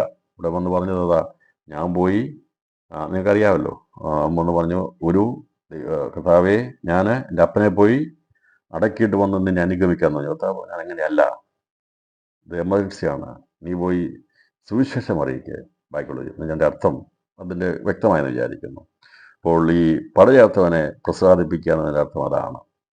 നമ്മൾ എന്തിനു വേണ്ടിയാണോ പടയ്ക്ക് ചേർന്നിരിക്കുന്നത് അതായിരിക്കണം പ്രധാന ദൗത്യം, ബാക്കിയുള്ളതൊക്കെ സെക്കൻഡറി ആണ്. അതൊക്കെ സമയമുണ്ടെങ്കിലാണ് വേണ്ടത്. കുടുംബം അങ്ങനെയാണ്, പട്ടാളത്തിന് അങ്ങനെയാണ്. അങ്ങനെ അവധിയൊന്നും ഗ്യാരൻറ്റീഡ് അല്ല. എനിക്ക് തന്നേ പറ്റുള്ളൂ എന്ന് പറയാൻ പറ്റത്തില്ല. എനിക്ക് അമ്മ മരിച്ചു, അപ്പം മരിച്ചു എന്നതിന് പോകാനൊന്നും പറ്റത്തില്ല. അതിൻ്റെ എമർജൻസി അനുസരിച്ചായിരിക്കും അതിൻ്റെ അവധി. ഇപ്പം പറഞ്ഞാൽ എൻ്റെ അർത്ഥം, പടചേർത്തവനെ പ്രസാദിപ്പിക്കണം, നമ്മുടെ പ്രത്യേക ജീവനകാര്യങ്ങളിലല്ല നാം നോക്കേണ്ടത് എന്നാണ് ഇവിടെ ചേർത്ത് പഠിക്കേണ്ടത്. 2 തിമോത്തിയോസ് 2-ാം വാക്യത്തിൽ സത്യവേദ യഥാർത്ഥമായി പ്രസംഗിക്കണം, ലജ്ജിപ്പാൻ വരുത്താതെ ദൈവത്തിന് കൊള്ളാവുന്ന വേലക്കാനായി നിൽക്കണം. യഥാർത്ഥമായി സത്യവേദത്തെ പ്രസംഗിക്കണം, ലജ്ജിപ്പാൻ വരുത്താതെ ദൈവത്തിന് കൊള്ളാവുന്ന. നമ്മൾ ആരുടെയും മുമ്പിൽ തലകുനിക്കാനിടയാക്കുന്നത്. അതാണ് സാക്ഷ്യം എന്ന് പറയുന്നത്. ആരുടെയും മുമ്പിൽ നിൽക്കണം. നമ്മൾ എല്ലാവരും ഇടപെടാറുണ്ട്. ഒരാളെ കാണുമ്പം അവരെ കാണണ്ടെന്ന് പറഞ്ഞുകൊണ്ട് പോകാൻ നമുക്ക് ഇടയാകാൻ പാടില്ല. സാക്ഷ്യം അതാണ്. ലജ്ജിപ്പാനോട് വരുത്ത ദൈവത്തിന് കൊള്ളാവുന്ന വേലക്കാരൻ നിൽക്കണം. ആ ഒരു ജീവിതമുടമയായിരിക്കണം. ആരുടെ മുമ്പിൽ നിൽക്കാനുള്ള ഒരു സാക്ഷ്യമുണ്ടായിരിക്കണം. തെറ്റ് ചെയ്താൽ അവിടെ മുമ്പിൽ നിൽക്കാൻ പറ്റുമോ? എന്തെങ്കിലും വൃത്തികേടുകളോ എന്തെങ്കിലും കാര്യങ്ങൾ ചെയ്തു കഴിഞ്ഞാൽ നമുക്ക് അവിടെ മുമ്പിൽ നിൽക്കാം. പിന്നെ ഇന്നിപ്പം അഭിനയവും ഒക്കെ ഉള്ളതുകൊണ്ട് പലരും നിൽക്കും. പക്ഷെ ഞാൻ പറഞ്ഞത്, വചനം പറയുന്നത് സത്യവചനത്തെ യഥാർത്ഥമായി പ്രസംഗിച്ചിട്ട് ലജ്ജിപ്പാൻ ഇടവരുത്താതെ ദൈവത്തിന് കൊള്ളാവുന്ന വേലക്കാരനായി നിൽക്കണം. 2 തിമോത്തിയോസ് 2-ാം വാക്യം അതാണ് പറഞ്ഞിരിക്കുന്നത്. ലജ്ജിപ്പാൻ. നമ്മൾ പലരുമായിട്ട് ഇടപെടുകയും പല സ്ഥലങ്ങളിൽ പോവുകയും ഒക്കെ ചെയ്യുന്നവരാണ്.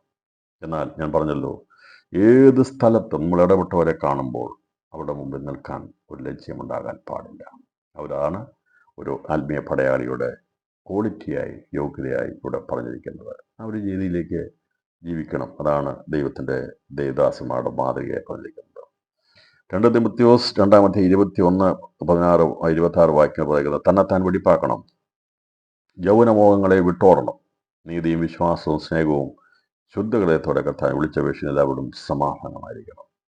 തന്നെത്താൻ വെടിപ്പാകണം, യൗവന മോഹങ്ങളെ വിട്ട് ഓടണം, നീതിയും വിശ്വാസവും സ്നേഹവും ശുദ്ധഹൃദയത്തോടെ കർത്താവ്. എന്ന് പറഞ്ഞാൽ തിമോത്തിയോസിനെ പറഞ്ഞ് യൗവനക്കാരനാണ്, മോഹങ്ങളൊക്കെ ഉണ്ടാകും, അതിനെ എന്ത് ചെയ്യണം? വിട്ടോണം. ദ്രവ്യാഗ്രഹം വിട്ടോണം, യൗവനമോഹങ്ങൾ വിട്ടോണം എന്ന് പറയുകയാണ്. അപ്പം ഇങ്ങനെയൊക്കെ വിട്ടോടിയെങ്കിൽ മാത്രമേ മറ്റോട് മുന്നിൽ നിൽക്കാൻ പറ്റുള്ളൂ എന്നാണ് പറഞ്ഞത്.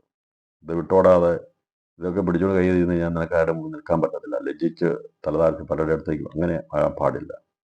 തന്നെത്താൻ വെടിപ്പാക്കി യൗവനമോഹങ്ങളെ വിട്ടോടി നീതി വിശ്വാസവും സ്നേഹവും ശുദ്ധഹൃദയത്തോടെ കർത്താവിനെ വിളിച്ചപേക്ഷിക്കുന്ന എല്ലാവരോടും സമാധാനം ആയിരിക്കണം ആണ് ഇവിടെ ഓരോ പടയാളികളോടും പറഞ്ഞിരിക്കുന്നത്.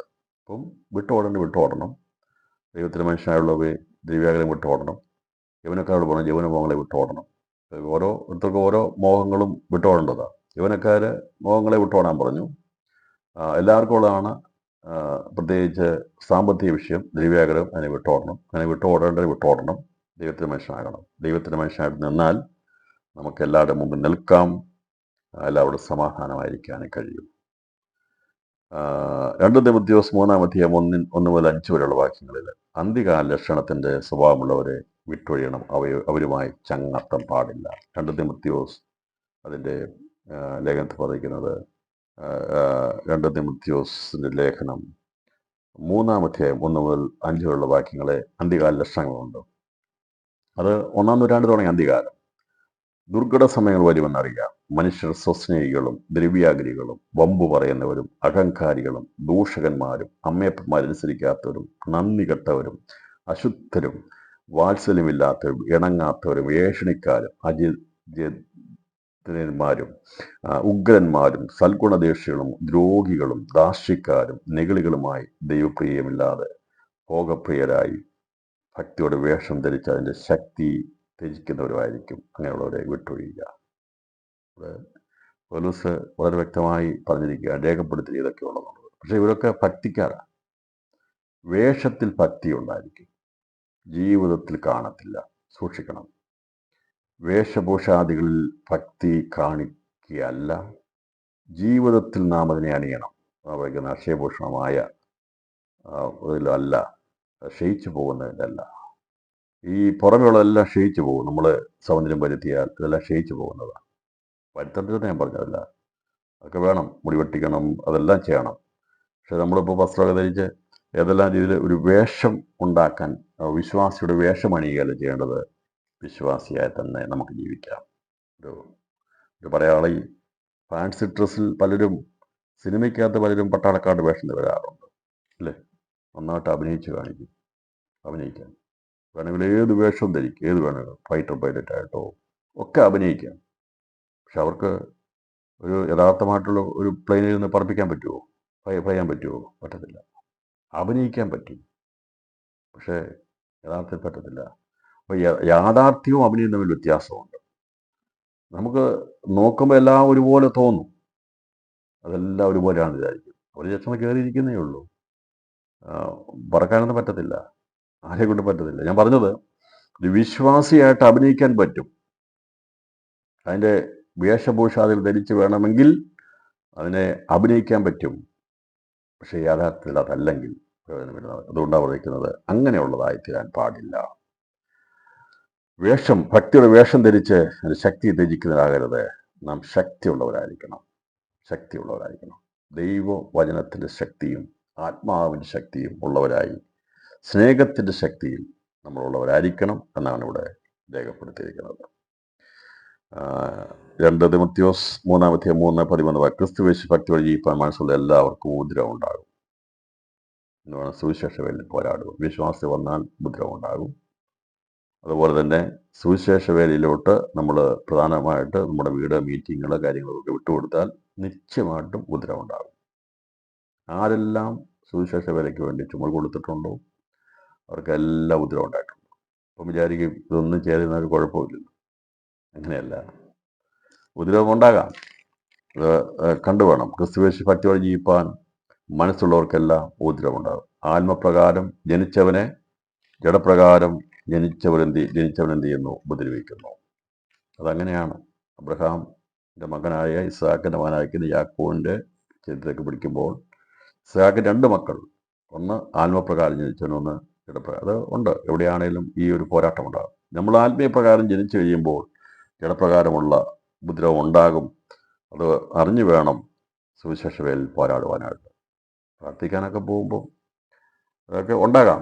അതുകൊണ്ട് പ്രാർത്ഥിക്കാതിരിക്കരുത്, പോരാടാതിരിക്കരുത്. ഇപ്പോൾ യുദ്ധത്തിന് പോയാൽ വെടിയോ കിട്ടുമെന്ന് പറഞ്ഞുകൊണ്ട് പിന്മാറുകയാണ് ചെയ്യുന്നത്. അല്ല, ഇനി അത് കേൾക്കേണ്ടി വന്നാലും നമ്മുടെ ദൗത്യമാണ്. ദൈവം നമ്മളെ പടചേർത്തിരിക്കുന്നു, നമ്മൾ നടപടിയായി ചലനം ചെയ്യണം. ഇത് ഞാൻ പോയിന്റ് പറഞ്ഞു പോവുക. 27-ാമത്തെ പോയിന്റ് 2 തിമോഥെയോസ് 4-ാം അധ്യായം 1 മുതൽ 8 വരെയുള്ളവ. കർത്താവിൻ്റെ പ്രത്യക്ഷത്തിൽ പ്രിയം വെച്ച് വേണം പോരാടേണ്ടത്. നീതിയുടെ കിരീടം പ്രാപിക്കാമെന്നുള്ളതാണ് ആത്മീയ പോരാളികളായിട്ടുള്ളത്. ഇതിന് മുമ്പിൽ ഒരു ദർശനവും ലക്ഷ്യവും ഉണ്ടായിരിക്കണം. വെറുതെയല്ല കഷ്ടം സഹിക്കുന്നത്, വെറുതെയല്ല. ആദരിക്കപ്പെടും. നമുക്കറിയാമല്ലോ, നമ്മുടെ ഇൻഡിപെൻഡൻസ് ഡേക്കും റിപ്പബ്ലിക് ഡേയിലേക്കൊക്കെ ചില ആൾക്കാരെ വിളിച്ച് പ്രത്യേകം ആദരിക്കും. കാരണം എന്നറിയാവോ, അവർ ആദരിക്കപ്പെടാനുള്ളവരാ. അവരതിനു വേണ്ടി ചെയ്തതല്ല. എന്നെ വിളിച്ച് എല്ലാവരുടെ മുമ്പ് വെച്ച് അങ്ങനെയല്ല. അവരാ ദൗത്യം ഒരു ചെയ്തു.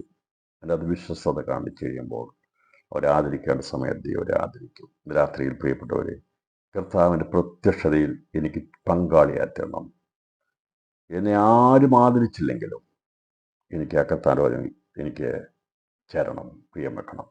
നമ്മുടെ ആഗ്രഹം അതായിരിക്കണം. വേണം. അത് അങ്ങനെയാണെങ്കിൽ കർത്താവ് പറഞ്ഞു, നീതിയുടെ കിരീടം നമ്മുടെ തലമേൽ വയ്ക്കും. ഇന്ന് നമുക്ക് ഒരുപാട് മുൾക്കിരീടങ്ങളായിരിക്കും എല്ലാവരും തരുന്നത്. അത് നമ്മുടെ കർത്താവ് ലോകത്തിൽ വന്നപ്പം അവന് കൊടുത്ത മുൾക്കിരീടമായിരുന്നു. എന്നാൽ അവൻ്റെ മേൽ ഇന്ന് അവൻ പൊൻകിരീടധാരിയായി വരുമ്പോൾ അവനോട് കൂടെ നാമം തേജസ്സിൻ്റെ വാടാത്ത കിരീടങ്ങൾ പ്രാപിച്ചുകൊണ്ട് വരുവാനുള്ള ആ ദർശനത്തെ കണ്ടുകൊണ്ട് വേണം ഓരോ ആത്മീയ ഇവിടെ പോരാടേണ്ടത്. നമ്മുടെ അവസാന ശ്വാസം വരെ കർത്താവിൻ്റെ പ്രത്യക്ഷത്തിൽ പ്രിയം വെച്ച് നീതിയുടെ കിരീടം എനിക്ക് ലഭിക്കും പോരാടുവാനുള്ള ആഗ്രഹത്തോടെ ദിവസങ്ങളിൽ പോരാടുവാൻ കർത്താവ് നമ്മളെ അനീതിക്കെതിരെ പോരാടുന്ന ഉത്തമ ഭടന്മാർ അറിഞ്ഞിരിക്കേണ്ട കാര്യങ്ങളെ പഠിച്ചപ്പോൾ അതിനകത്ത് ഇത്രയും വായിച്ച കാര്യങ്ങൾ 27 കാര്യങ്ങളെ 4 പ്രധാനപ്പെട്ട ഉപവിഭാഗങ്ങളായി ചിന്തിച്ചുകൊണ്ട് ഞാൻ ഈ ക്ലാസ് ഇവിടെ അവസാനിപ്പിക്കാം. 1, ദൈവസ്നേഹത്തിൽ തികവുള്ളവരായി ആത്മീയ ധൈര്യം പ്രാപിച്ചവർക്ക് മാത്രമേ ഫലപ്രദമായ ആത്മീയയുദ്ധം നയിക്കുവാൻ സാധിക്കുകയുള്ളൂ. ശുദ്ധഹൃദയം, നല്ല മനസ്സാക്ഷി, നിർഭയ വിശ്വാസം, ദൈവസ്നേഹമുള്ളവർക്ക് മാത്രമേ ആത്മീയ ധൈര്യം പ്രാപിച്ച് ആത്മീയയുദ്ധം നയിക്കാനായിട്ട് കഴിയത്തുള്ളൂ. 2, ആത്മീയയുദ്ധത്തിൽ തളർച്ച സംഭവിക്കാതിരിക്കുവാൻ ഭൗതിക ജീവിതത്തിൽ സമാധാനവും സ്വസ്ഥതയും ഉണ്ടായിരിക്കണം. അതുപോലെ സഭയ്ക്കുള്ളിൽ ഭജനപരമായിട്ടുള്ള മാതൃകാപരമായ ജീവിതം ഉണ്ടായിരിക്കണം. നമുക്ക് തളർച്ച ഉണ്ടാകാൻ പാടില്ല. നമ്മുടെ കുടുംബത്തിലും സഭയിലും സമൂഹത്തിലും നമുക്ക് സമാധാനം ഉണ്ടാകാൻ വേണ്ടി നമുക്ക് ദൈവത്തോട് പ്രാർത്ഥിക്കാം. 3-ാമത്തെ വിഷയം, ക്രിസ്തുവ ശുദ്ധവളന്മാർ എപ്പോഴും ആത്മീയ യുദ്ധക്കളത്തിലായതുകൊണ്ട് അവർക്കൊരിക്കലും സേവാ വിമോചനമില്ല എന്ന് പറഞ്ഞാൽ റിട്ടയർമെൻ്റ് ഇല്ലാത്ത ഒരു ജീവിതമായിരിക്കണം ക്രിസ്ത്യ ജീവിതം. ഞാൻ പറഞ്ഞത് സഭാപരമായിട്ടുള്ള പാസ്റ്റർഷിപ്പോ അതൊക്കെ മാറും. സുവിശേഷപരമായിട്ടുള്ള നമ്മുടെ ദൗത്യങ്ങളൊക്കെ നാളെ പോകാൻ പറ്റത്തില്ലെങ്കിൽ അതൊക്കെ നമുക്ക് മാറിയിരിക്കാം. പക്ഷേ ആത്മീയ പോർക്കളത്തിൽ പ്രാർത്ഥനയ്ക്ക് ജീവിതത്തിൽ ഒരിക്കലും നമുക്ക് അവധിയില്ല. ദൈവം നമ്മൾ ഏൽപ്പിച്ചിരിക്കുന്ന കാര്യങ്ങൾ അവസാന ശ്വാസം വരെ പോരാടണം. സേവാവിമോചനമില്ല എന്നുള്ള വസ്തുത നന്നായി ഗ്രഹിച്ചിരിക്കണം. മുൾക്കിരീടം ധരിച്ച ക്രിസ്തു പൊൻകിടധരിയായി ലോകഭരണം ഏറ്റെടുക്കുന്ന നാളിൽ അവനോട് കൂടെ നീതിയുടെ കിരീടം ധരിച്ച് വാഴുവാനുള്ളവരാണ് ദൈവരാജ്യത്തിന് കാവൽഭടന്മാരായിട്ടുള്ളവർ. ആ ഭാഗ്യകരമായ പ്രത്യാശയോടെ വേണം ആത്മീയ പോർക്കളത്തിൽ ഓരോ പടയാളിയും എപ്പോഴും നിൽക്കേണ്ടത്.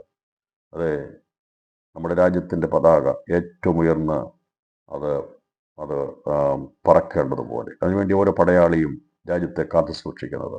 അതൊരിക്കലും താണുപോകുവാൻ പാടില്ല. അഭിമാനത്തോടെ തലയുയർത്തി നമ്മുടെ രാജ്യം നിൽക്കണം. അവർ അഭിമാനത്തോടെയാണ് ഓരോ പടയാളിയും രാജ്യത്തോടെ നിൽക്കുന്നത്. അങ്ങനെയാണെങ്കിൽ ക്രിസ്തു യേശുവിൻ്റെ ഭക്തന്മാരായി പടയാളികളായി സ്നേഹത്തിൻ്റെ കൊടി ഈ ദിവസങ്ങളിൽ ഉയർത്തിപ്പിടിക്കുവാൻ വേണ്ടി രാത്രി ദൈവത്തിൻ്റെ ആത്മാവ് നമ്മളെ ഉത്ബോധിപ്പിക്കുകയാണ്. അത് ദൈവരാജ്യത്തിൻ്റെ മക്കളിൽ ഏറ്റവും അധികമായി ഉയർന്നു പൊങ്ങേണ്ടത് ദൈവരാജ്യത്തിൻ്റെ സ്നേഹത്തിൻ്റെ കൊടിയാണ്. അത് ഈ ദൈവരാജ്യത്തിൻ്റെ സ്നേഹത്തിൻ്റെ കൊടി ക്രിസ്തു യേശു കാലുകൾ ഉയർത്തിയ കൊടിയാണ്.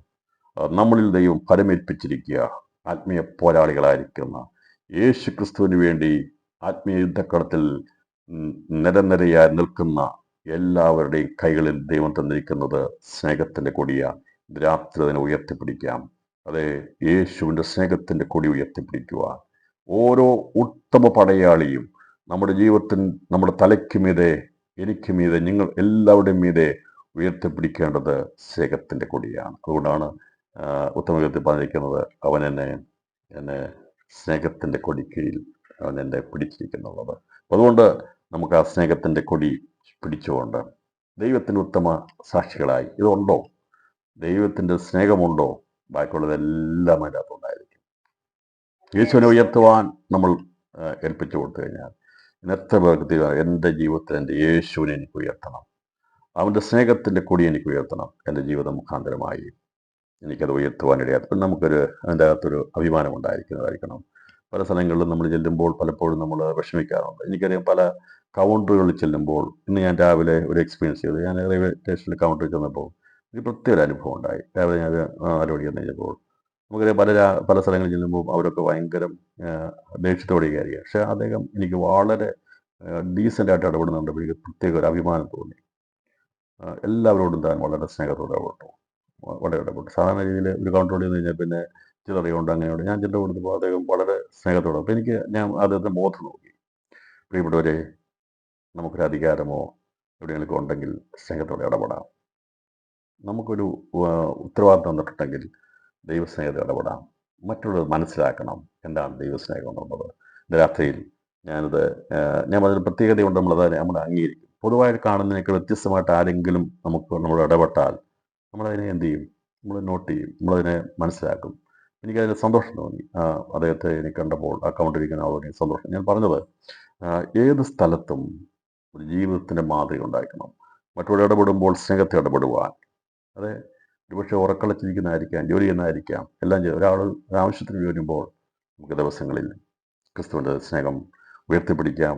കർത്താവിന് വിശുദ്ധഭടനായി ദിവസങ്ങളിൽ അവൻ്റെ നിര്യാണ കാലം അടുക്കാൻ വന്നപ്പോൾ പൗലോസ് പറഞ്ഞു, ഞാൻ വിശ്വാസം തികച്ചു, ഓട്ടം നല്ല പോർ പൊരുതി, ഓട്ടം തികച്ചു, വിശ്വാസം കാത്തു, നീതിയുടെ കിരീടം പ്രാപിക്കാനായി അവൻ കാത്തിരുന്നു. അവൻ പറഞ്ഞു, എനിക്ക് മാത്രമല്ല, അവൻ്റെ പ്രത്യക്ഷയിൽ പ്രിയം വെച്ച എല്ലാവർക്കും കൂടി. ഇന്ന് രാത്രിയിൽ ഈ ഒരു വിഷയം അവസാനിപ്പിക്കുമ്പോൾ നമ്മൾ ആഗോള സഭയുള്ള ബന്ധത്തിൽ പഠിച്ച പ്രധാനപ്പെട്ട വിഷയങ്ങളെക്കുറിച്ച് പഠിപ്പാൻ എത്തുന്നു. ഇതെന്ന് വെച്ചാൽ നാളെ മുതൽ വെളിപ്പാട് പുസ്തകം 2-ാം അധ്യായത്തെ ആസ്പദമാക്കി കർത്താവായ യേശു ക്രിസ്തു ദൈവസഭയാകുന്ന എഫെസോസിലെ സഭയുള്ള ബന്ധത്തിൽ രേഖപ്പെടുത്തിയിരിക്കുന്ന വിഷയങ്ങളുടെ ബന്ധത്തിൽ പഠിക്കുമ്പോൾ ഇപ്പോഴുള്ള ദൈവസഭകളെക്കുറിച്ച് യേശു കർത്താവ്, ഈ പരമാധ്യക്ഷനായിരിക്കുന്ന സർവ്വസൈന്യാധിപനായിരിക്കുന്ന യേശു ക്രിസ്തു സഭയ്ക്ക് കാഹളധ്വനിയോടുകൂടി അഥവാ ഉച്ചസ്വരത്തിൽ കൽപ്പിച്ചിരിക്കുന്ന കൽപ്പനകളെക്കുറിച്ച്, ആജ്ഞകളെക്കുറിച്ച് നേരിട്ട് കർത്താവ് തന്നിരിക്കുന്ന വിഷയങ്ങളെക്കുറിച്ചാണ് നമ്മൾ നാളെ മുതൽ നമ്മൾ ചിന്തിക്കുന്നത്. അത് 2-3 അധ്യായങ്ങൾ ചിന്തിക്കുവാൻ നമ്മളിപ്പോൾ വെളിപ്പാട് പുസ്തകത്തിൻ്റെ പഠനത്തിലേക്ക് 2-ാം അധ്യായത്തിലേക്ക് മടങ്ങി വന്നു. നാളെ ദൈവം വെച്ചാൽ നമുക്കതിലേക്ക് പ്രവേശിക്കാം. ഇന്ന് രാത്രി കണ്ണടയ്ക്കാം, പ്രാർത്ഥിക്കാം. ദൈവത്തോടെ കർത്താവേ, നിങ്ങളെല്ലാം സ്നേഹത്തിൽ അധിഷ്ഠിതമായി ചെയ്യുക.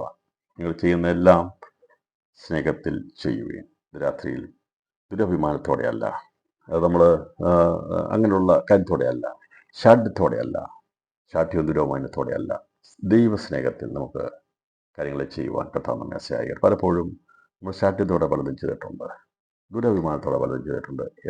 അങ്ങനെ ചെയ്തില്ലെങ്കിൽ എന്താ അവർ വിചാരിക്കും എന്ന് പറഞ്ഞുകൊണ്ട് ചെയ്യുന്നവരുണ്ട്, അല്ലേ? ഇങ്ങനെയൊക്കെ നമ്മൾ ചെയ്യും. ഒന്ന് പോയില്ലെങ്കിൽ അവരെന്നാ വിചാരിക്കും, അല്ലേ? അതൊക്കെ ദുരഭിമാനമാണ്. ദിവസങ്ങളിൽ സ്നേഹത്തിൽ നിന്ന് യഥാർത്ഥമായ സ്നേഹത്തിൻ്റെ വക്താക്കളായി തീരുവാൻ കർത്താവ് നമ്മെ സഹായിക്കട്ടെ.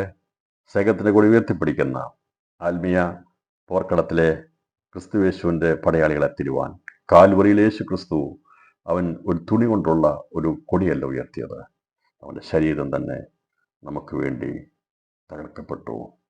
ഇവിടെ എല്ലാം തയ്ച്ച് കളർഫുള്ളായിട്ടുള്ള കൊടികളാണ് ഓരോ രാജ്യത്തിനു വേണ്ടി ഉയർത്തിയെങ്കിൽ ദൈവരാജ്യത്തിൻ്റെ കൊടി തകർക്കപ്പെട്ട കൊടിയാണ് ഉയർത്തിയത്.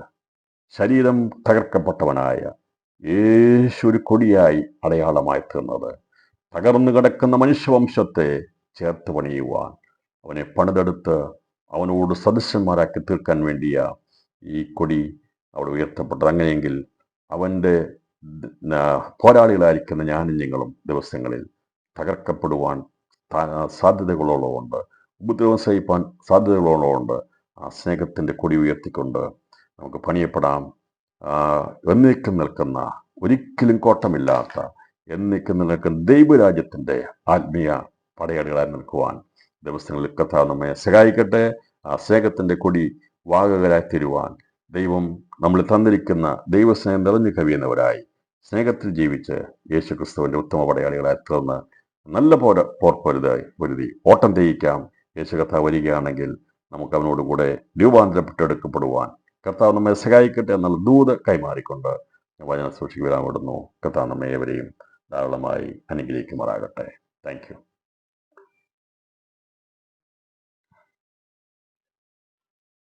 സ്തോത്രം. ഈ പ്രാർത്ഥനയിൽ ബൈബിൾ സ്റ്റഡിയിൽ പങ്കെടുക്കുന്ന ദൈവദാസന്മാർ ആരെങ്കിലും ഉണ്ടോ?